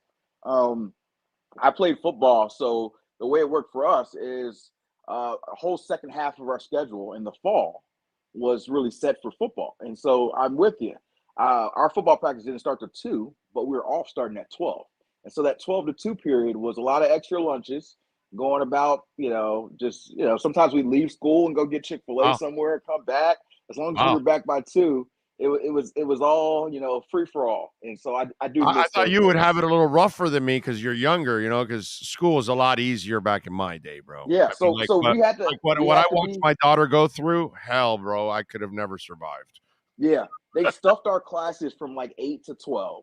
But after 12, it was lunch and the rest of your day until 2 o'clock. So I had 2 hours of essentially freedom before football practice. That is awesome, man. Yeah. Yeah. Yeah, that was having lunch, then yearbook and photog, and then PE. Yeah. God. Right. That was just like, I felt like I was coasting in 85. It was just we didn't have it that good. We had to take the real classes. I only had 2 requirements. 2 requirements out of my 6 classes. That's it. It was nice. It was English and social studies or what. I didn't have to take math, dude. I didn't have to take math my senior year. That's impressive. Yeah. Good for you. Back in those days, it wasn't required. Yeah. It was nice and easy. It was beautiful. I want to have some fun with you on this. Did you see the Najee Harris story with on the pivot? Did you get to see that? I saw clips of it. I did not see the whole thing, but I saw clips. So are you referring to that he left for 2 weeks? That he left Alabama for 2 weeks. Oh, I didn't see that. No. Yeah. Well, he tells a story that he and Saban could not get along. Saban was Saban, ripping into people, all that kind of stuff. Right. And he's a Cali dude. So he goes, I don't know how many Cali dudes he had on his team, but we're different. We're not just going to sit there and you're going to belittle us and we're just going to take it and we're going to stay quiet. We're going to talk back. You know what I mean? Right. And so he goes, you just because you're a coach doesn't mean you're anything more to me than just a coach. So you can't talk to me like my dad or somebody else, that kind of stuff. So I'm kind of paraphrasing and all that. Mm-hmm. And so he literally left Alabama for 2 weeks. And then came back, and then him and Saban had it out again until Saban and him went out for a day and he got to know him. And then they were completely cool after that. And so, a lot of things, it reminds me of what McDaniel has to do now and Flo didn't. Right. And it's everybody's different, man. They come from, the guy from the South is different than the guy from the Northeast, is different than the guy from the Midwest, is different than the guy from the West, is different than the guy from the Northwest, and is different than the Polynesian dude from the islands. Yeah. So they're all different. And, McDaniel does a beautiful job of disarming all of us. Right. Media, players, whatever. He does a great way of finding what ticks with you, and then he meets you there halfway, and then you're like, okay, this dude is cool, all right, yeah, you're good, you know what I mean? Every time a press conference ends, I hear media members go, God, I hope this guy sticks around. Because they had to deal with before. But here's the double standard that I wanted to add to this whole story. Mm-hmm. Change the name Najee Harris to Tua Tagovailoa. And if Tua tells that story, because remember, the whole thing was, Flo, he couldn't take tough coaching. Well, dude, his father's worse than him, and Saban's bad. Tua will tell you that his father's worse than Saban, and Saban's bad, and he took it with Saban. But can you imagine if that story said Tua Tagovailoa instead of Najee Harris? That's a good point. What would be a good point on nationally and locally? Oh yeah. You know what the story would be. Tua's soft, Tua can't take, like you said. I think, and we talked about this here. Tua gets more criticism as a player than anybody else I've seen for stuff that's not really his doing. Like, he gets criticism for his injury, for being injured. Like, that's not his doing, right? He gets criticism because people think he can't throw 70 yards, right? And he gets criticism because the coaching situation that's happened here in Miami. And so the guy, has to eat a lot of crap, honestly, more than he deserves. And so I'm with you. I think that there's a lot of storylines in the media that are blown up way out of proportion, way more than they need to be. And to me, like, that's a good informative thing you just told me about Najee and his relationship with Saban. But it's not a big deal, right? And so it shouldn't be a big deal for everyone. But I do imagine that you're right. Like, if it was Tua, I could already see First Take, well, clearly Tua couldn't take Brian Flores' tough coaching. He can't take Nick Saban's tough coaching. Maybe he's just not built out for this league. And I don't think the narrative's been anything like that for Najee. It's just been like, oh, that's revealing. No, with Najee, we understand Saban. Yes, exactly. So yes, for Tua, we would have embraced the whole Saban thing and made it all about Tua. This is what I'm saying. That's a good point. Yeah. We're looking at Najee going, dude, we understand you, especially here in South Florida. Dude, we understand you. We've been through the Saban. I've been through it personally. Hell, he called me an asshole in front of everybody in the media room. So trust me, I know Saban. So I've dealt with Saban. So I am sympathizing with Najee, but we would not be sympathizing. I would, but others would not be sympathizing with Tua.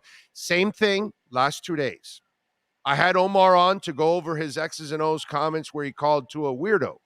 And I said, this is crap, Omar, because lots of guys, Bob Greasy is straight as a pin, dude. Do you think he was partying with Zonka and those guys and getting drunk? No. Do you think Mark Brunell, Kurt Warner, God squatters like that, do you think that they were partying with their players and going to strip clubs? No, dude. Yeah. Russell Wilson is as straight and narrow as it gets, my brother, and he's a winner. That's not there's lots of guys that and wait a minute, hold on a second. And then he goes to me, well, no, he's got to socialize. And I go, well, wait a minute, dude. He's going out with them. He's paying for dinner. He's paying for the Uber. He's at Tyreek's house. Tyreek's at his house. He's doing those things. What are you talking about? And Beasley was the same shit yesterday. And I told him, bro, he's got to socialize. Bro, he is socializing. And he just told you he socializes with people in his circle. You're not his circle. I'm not his circle. It's people that he allows in there. And there's lots of people like that, my brother. There's lots of players that are to themselves, but when they walk in the building, the court, the ice, the pitch, they do their effing job. When they leave, dude, Aaron Rodgers, you really want a weirdo? That's Aaron Rodgers. Right. That you want weird? That guy doesn't even get along with his family, bro. Come on. Honestly, I don't think that weirdo is a bad thing. I think that I can be a weirdo sometimes, so I don't really think that that's, it's just a reality. I think the way it was said made it seem a lot more negative than I take the word. So I don't know like what O's intention, but the way he said it did make it kind of seem like it was criticism. But I will tell you this, Tom Brady is a guy who off the field does not hang out with his teammates much. I've heard this from several players. So I think this is another thing that Tua gets criticism with that I think other players do not. And some of it is Tua still has some things to prove on the field. The reality is he still has to prove that he can be the type of quarterbacks you're mentioning. You mentioned Russell Wilson. You mentioned Aaron Rodgers, Tom Brady. These are all guys who have won a championship or have had MVPs or probably Hall of Famers. So Tua has to earn that ability. But that being said, I would rather have a quarterback be who they are. To me, the fakeness, you could have a quarterback. I'm sure Tua, if you really wanted to, could fake doing the social outing. He could be out in the club with the guys, hate it, but still do it because, hey, I'm supposed to do that with my guys. But do you want a guy that's faking it just to kind of please it? No, I don't want that in my coach. I don't want that in my quarterback. I do want my quarterback to be vocal. And that's something that I think he's working on the field.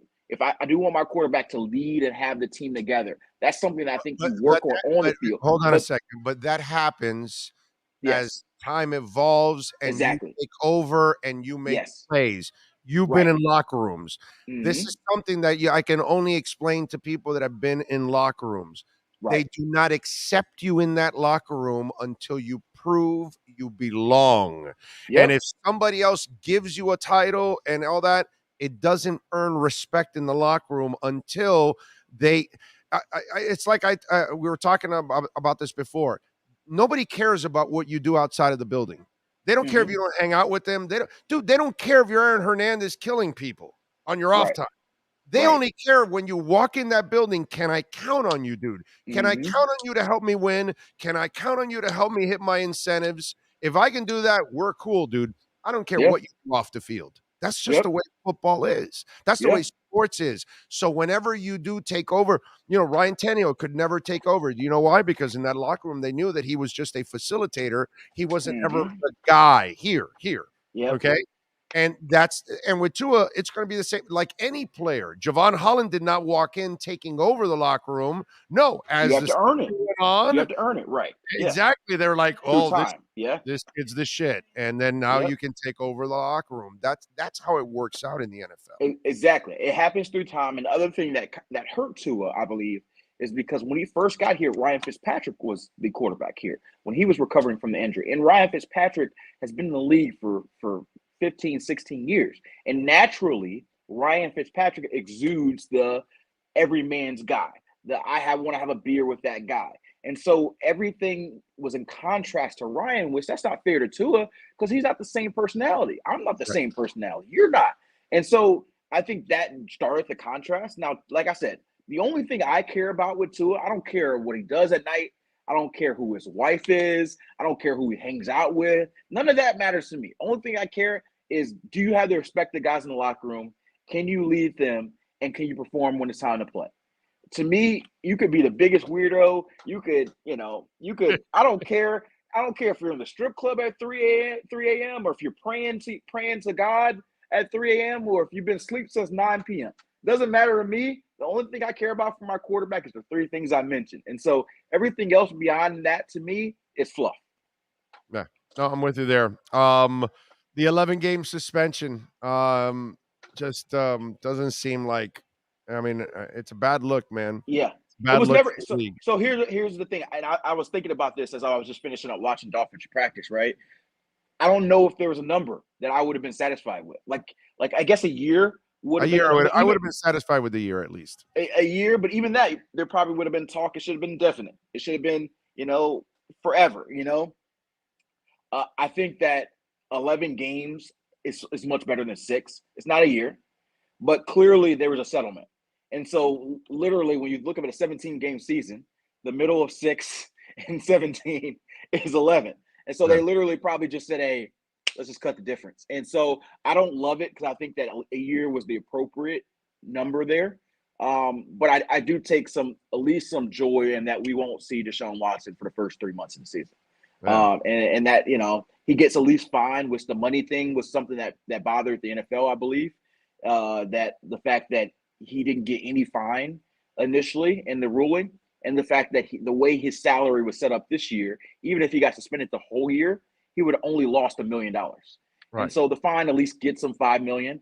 And so there's a satisfaction of that. But I was watching glimpses of his press conference as I was going into the Dolphins deal, and something about it still doesn't sit right to me. He's still not taking responsibility. He kind of said that, hey, I still feel like I'm innocent. And I wasn't there. I don't know what fully happened, but it doesn't add up to me that the Browns are saying, the NFL are saying he's taking responsibility and they're trying to wrap it up, while Deshaun's saying I'm still maintaining my innocence. And so it just kind of seems like they're trying to put a bow on this thing. It's not complete and just kind of making it go away and be final.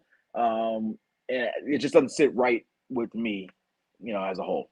But that's my personal opinion. It's as a father and as a husband, there's no part of me that can accept this. And in a way, I almost feel like, the NFL has put itself in such a terrible position because there's no way of justifying any of this stuff. But you said yourselves that you sense guiltiness.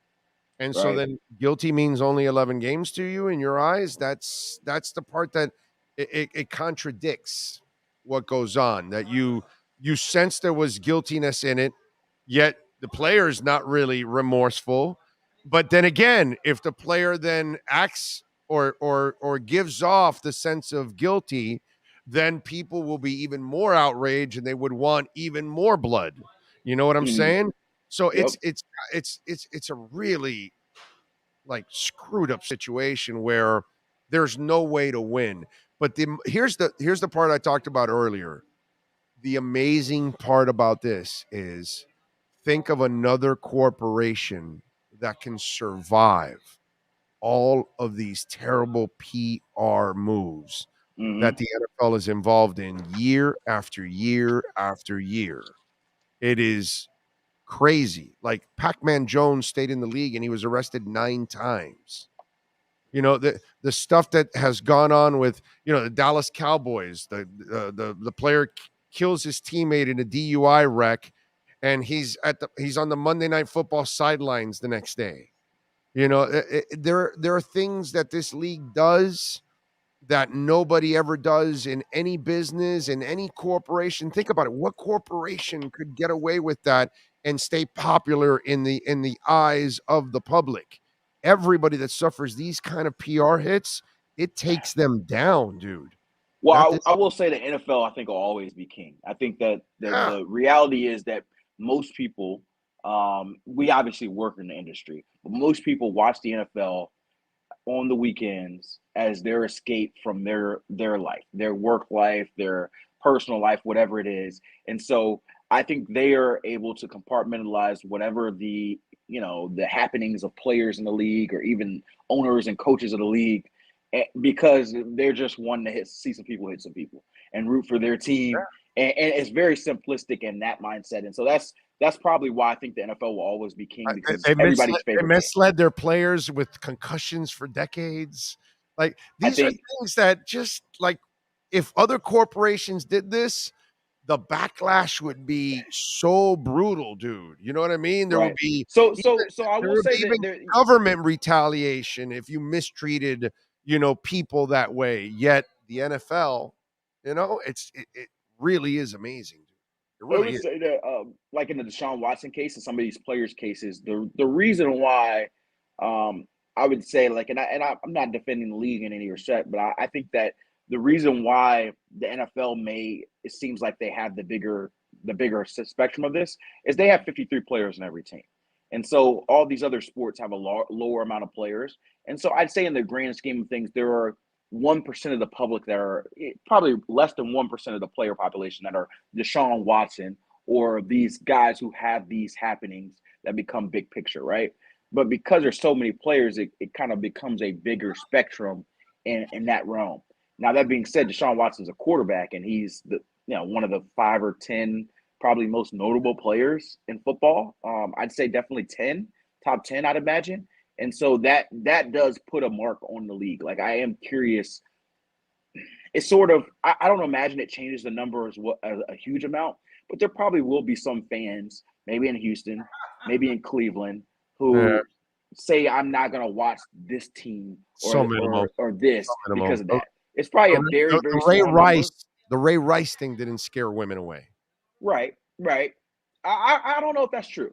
I think that we all look at things in a big picture number, right? So if 500 women say, I'm not going to watch football before against Ray Rice, yeah, it's 500 women, right? But if there's 500 million people watching football, are you going to realize that 500 women stop? Probably not. So that's why I'm saying it keeps trucking. Like, it's not going to affect their bottom line in that respect. So, but I will say, like, I do think there are a fair number of fans who stopped watching football after Colin Kaepernick. Like, what that number is, I don't know. But I'd say, there was probably thousands of fans, at least, that said, hey, I'm not going to watch the NFL anymore because of the Colin Kaepernick element. Now, have those people come back? I don't know. Maybe they'd come back at this point.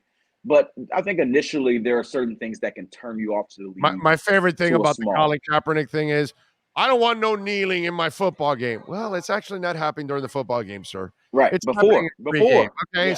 So turn on the game at 1:00. You don't see kneeling. You just watch the game, dude. So please stop overreacting. Most times. Whether you agree or disagree, it wasn't happening in the first quarter, in the second quarter, at halftime, in the third quarter. It's before everything happened. Give me a break. Not even on the middle of the field, on the sideline. That one was just, you don't want to agree with it, great, but don't tell me it's affecting your game when it's not part of the game, dude. It's pre-game, okay? Pre-game, but whatever, it is what it is. All right, what are you working on at the NFL Network so folks can check you out, my friend? Yeah, man, I've been busy this week. I was here at practice today. Was in Nashville last couple of days for joint practices with the Bucs there, and so we did TV talking Bucs and Titans yesterday.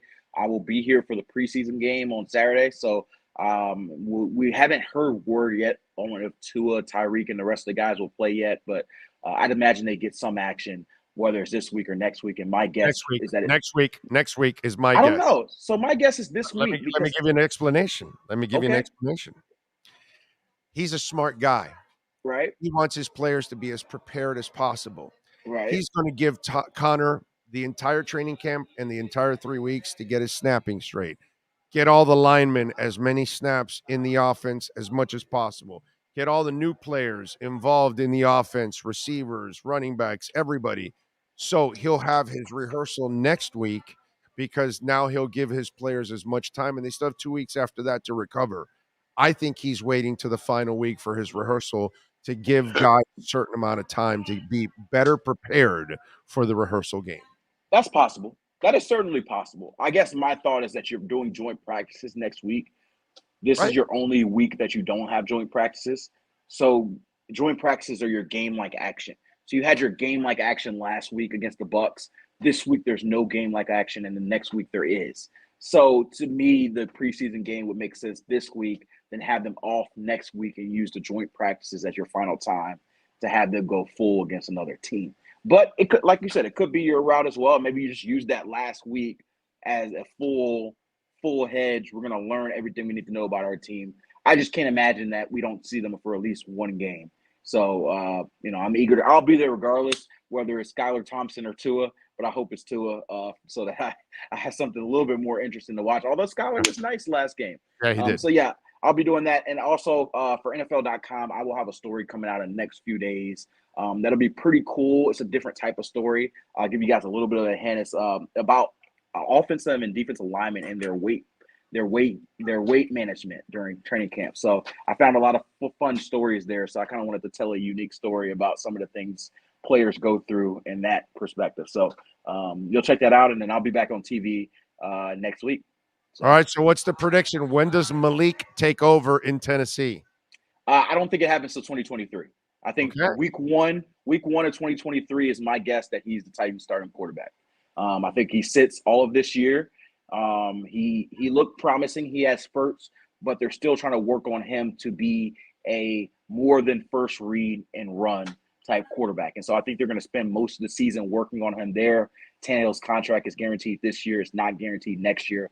So unless Tannehill has a really strong season, I'd imagine that the transition happens in the offseason. That's my guess, not my reporting, but I'd say 2023 week one is Malik Willis's first Titan start. Yeah, I can see a lot of rollouts, cut the field in half, give them a high-low read, option to run, those kind of things, work them in slowly, then give them a little bit more of the field with an option in the middle, and then you start giving them the whole field eventually and all that good stuff. So, because he's a special talent, man. Oh, yeah. I saw it the other night. It was like, okay, now I see what they see in him. Okay. Yeah. All right. Yeah. The upside is tremendous. So we'll see. I don't think it'll be this year, but I think we'll eventually see that. And then that offense with Malik Willis and Derrick Henry, because I think Derrick Henry still got a few more years left. I don't know how many, but I think it's at least a few.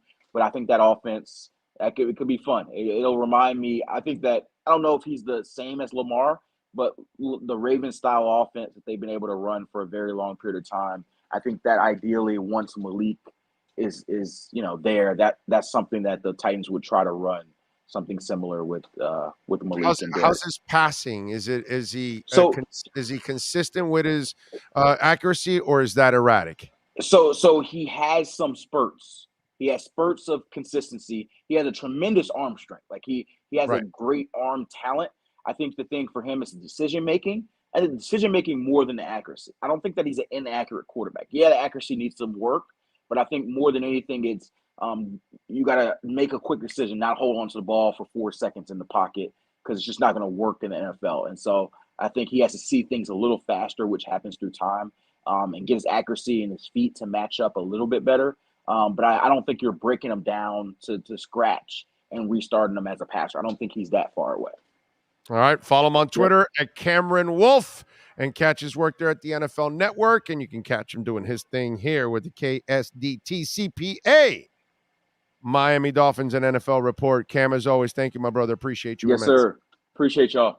All right. You got it. There you go. Cameron Wolf. And by the way, folks, call KSDT. It's not, some people look at it and they say, well, we're just talking about, taxes. No, man. There's a lot more than doing your business taxes. There's a lot more than doing your personal taxes. There's forensic accounting. There's business valuation. There's management advisory services. They've got all kinds of stuff. From forecast, projections, and budgets to implementation of accounting software, year-end planning. They can help you out in so many ways. They've got healthcare advisory also, from estate and trust planning, fraud investigation, federal and state tax, operational diligence, operational improvement. There are so many different areas that they can help you out. Property management, wealth management, valuation, tax. They do it all. KSDT CPAs, 305-670-3370. That's 305-670-3370 for KSDT CPA. This has been the KSDT CPA Pro Football Report with NFL insider Cameron Wolf. KSDT is recognized by Forbes as one of the top tax accounting firms for 2022. KSDT CPA is a full-service firm that also excels in crypto. Visit them at ksdtcpa.com or call 305-670-3370. All right. There we are. Thank you all. Let's see, what else do we have here? Greer does no to draft safety. Fitz, Holland, Brandon Jones. Greer and company have done an excellent job with drafting, dude. They've done a great job overall since he took over. Now getting the coach out of the way, that will allow them to have a little bit more freedom and be able to do what they need to do and not have somebody in the way, constantly stopping them from doing stuff that they need to do. When sports and business collide, folks, we like to do something, and it is called the KSDT CPA Sports Business Report.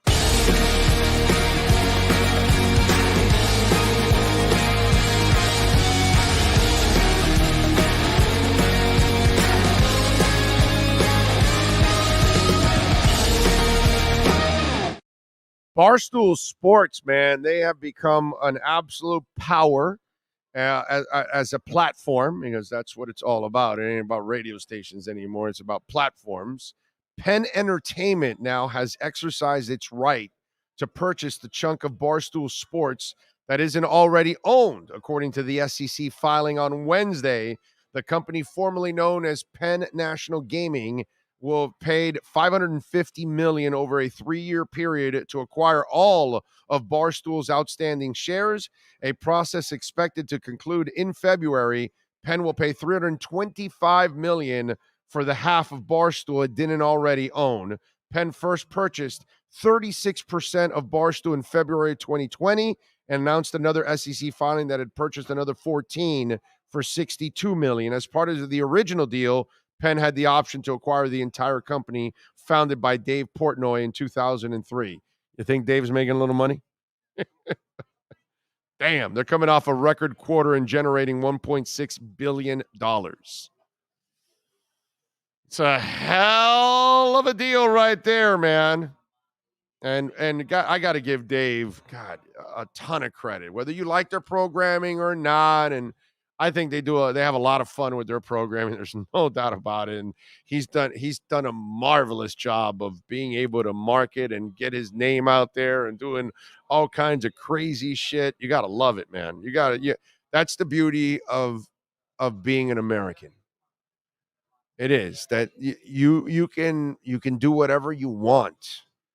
If you can imagine it, you can try to make it happen. And if it works, there you go. You just never know.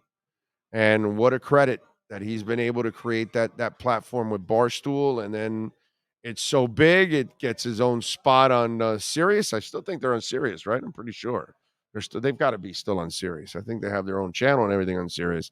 So it's really cool, man. Yeah, you got to give Dave a ton of credit on that one. That is your KSDT CPA Sports Business Report. This has been the KSDT Sports Business Report. KSDT CPA is one of South Florida's largest and one of the country's fastest growing accounting firms. KSDT is recognized by Forbes as one of the top tax and accounting firms for 2022. KSDT CPA is a full service firm that also excels in crypto. Visit online at ksdtcpa.com or call 305-670-3370. Yes. A couple notes here, music-wise. On this day back in 95, during the last night of the Lollapalooza tour in Mountain View, California, security guards had to carry a crying Courtney Love off stage after she began fighting with the Hole fans, accusing them of not cheering loudly enough. That is just one. She's just a gross individual. And by the way, why would you even be a fan of Hole? That's just terrible. In 86, when Bon Jovi could still sing, he released Slippery When Wet. The album went 12 times platinum. Man, the crap he has come up with the last few years, and now he lost his voice. His voice sounds like shit. All you got to go put on YouTube, Bon Jovi can't sing anymore. Just put that, and you'll see examples come out here recently. It's pretty bad, man. It's pretty bad. In 69 on this date, Crosby, Stills, and Nash played at Woodstock at 3 a.m. with newly added member Neil Young and marked their second public gig together. You know what it is to play at 3 a.m.? You know what it is to be hanging out in Woodstock in 1969 on a field in New York somewhere at 3 a.m. to see Crosby, Stills, Nash, and Young? First of all, legendary. Second of all, historic, obviously. But wow, man, 3 a.m. In 73 on this date, A Passion Play was the number one album in the country for Jethro Tull. In 62, Ringo Starr made his debut with the Beatles on this date. In 92, Kurt Cobain and the aforementioned Courtney Love became parents of their first child, Frances Bean. In 77 on this date, the Police made their live debut as a three-piece band in Birmingham, England. And in 69 on this date, Mick Jagger was accidentally shot in the hand while filming the movie Ned Kelly. Was there a Baldwin brother there on the set? Oh, I'm sorry. That's not right. For you INXS fans, they are re-releasing their 1982 album. 83, I'm sorry. No, or is 82? Yeah, 82, Shabu Shaba, which I love that album. To look at you and never speak, it's so good for me tonight. I love that. It's a great album. And the band will release Gilles Martin's Dolby Atmos mix of their 20-song hit compilation, The Very Best edition. Guitarist Tim Forrest said in a statement, what Gillis has done is not only recreate the original mixes, but now you're blown away because you'll hear all this stuff you didn't hear before. Saxophonist Kirk Pengilly added, I take my hat off to Gillis, who has been able to process the sounds accurately with today's technology. It sounds like the original album, but now spread out over a 3D space, and it sounds incredible. INXS Day will kick off with an hour-long TikTok live stream marking the 35th anniversary of the band's sixth album, 1987 Kick, which is a great album. The event, shown worldwide but scheduled at 5 p.m. Eastern in the U.S., will include track-by-track feature and interview with the group and Martin. And throughout August, they are celebrating the 30th anniversary of 92's Welcome to Whenever You Are, and they will upgrade 5 of their album's music videos: Heaven Sent, Baby Don't Cry, Taste It, Beautiful Girl, and Not Enough to HD for the first time. So for you INXS fans, they are coming up with a whole bunch of stuff, okay? And the reissue of Shabu Shaba is going to be awesome. So they previously unreleased a live at US Festival in 83, which documents their performance there. So that's going to be awesome. And then they will reissue the 40th anniversary edition of 82 Shabu Shaba, available in a digital deluxe box set and limited edition clear vinyl. Both will be available to pre-order in the INXS site. I should get that. It's a great album, Shabu Shaba. Awesome album, man. A little music talk, huh? The Deshaun Watson saga, I think, is going to get ugly. Ugly. Oh yeah, of course. Yeah. Just why? What happened now? What'd you see? No, it just so he there's a soundbite from CBS Sports HQ. He says, "I'm going to continue to stand on my innocence. Just because settlements and things like that happen doesn't mean that a person is guilty for anything." Of course, he's going to say that now that everything is settled. Now he can go balls out. Well, that's what they're saying. Like Maverick came up and said, he last week he showed contrition when it was convenient, and now that the NFL made its ruling, he's back to defiance. He's a scumbag, dude. He's a scumbag. He's a piece of shit. They had apparently the press conference. So the owner, the GM, scumbag. The GM said when they made the trade, they started working on a plan for soft tissue massages for Deshaun Watson. Yeah, right. He's only looking for one tissue to get hard. Dougie Fresh says, "Oh, Triumph the Insult Comic Dog once interviewed Bon Jovi. He said, 'Hey, Bon Jovi, I heard you will play a vampire in a new movie. Finally, a role that requires you to suck.'"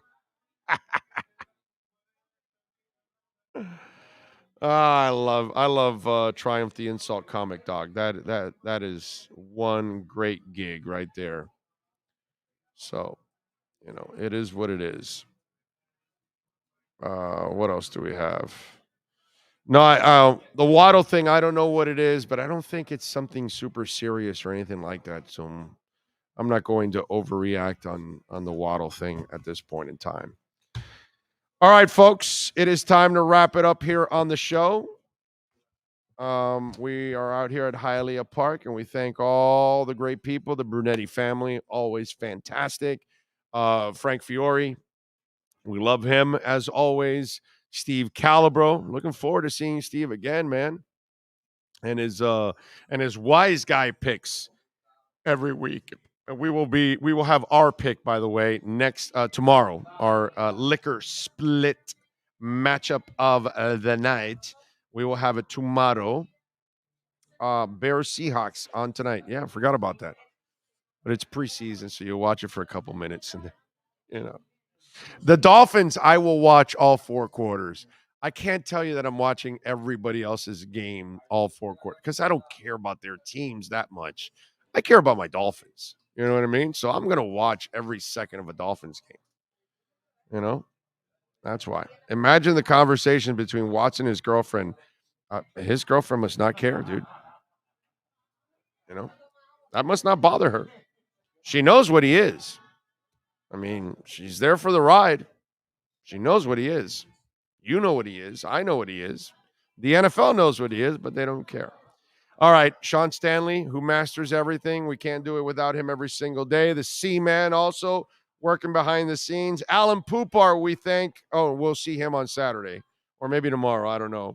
Marcel Louis-Jacques, we thank him, and we thank Cameron Wolf for joining us here on the program. We shall see you all tomorrow. And we will be at KSDT CPAs, right? We're at KSDT, right? Oh, why traffic? What do you mean traffic? Oh, school's back. Oh, yeah. We run the show, bro. 9:50, 10:10, 10:30, whatever we on. We'll get it done. It doesn't matter. When no school, I was here in 15 minutes. This morning, it took me 45. Yeah. So I can imagine trying to get to KSDT on 8:26 in the morning. Yeah. Just take your time, bro. The important part is that you get there safely. That's what everybody out there wants you to do. They want you to get there safely. So if we have to go on at 10:05 or 10:15 or 10:25, our people will be supportive of us as long as we're safe and we're there. So we will arrive safely at KSDT CPA offices tomorrow, and we'll be ready to rock from Daneland. Y'all be good out there. We'll see you tomorrow. Same time, same place, same bat channel. Love you all.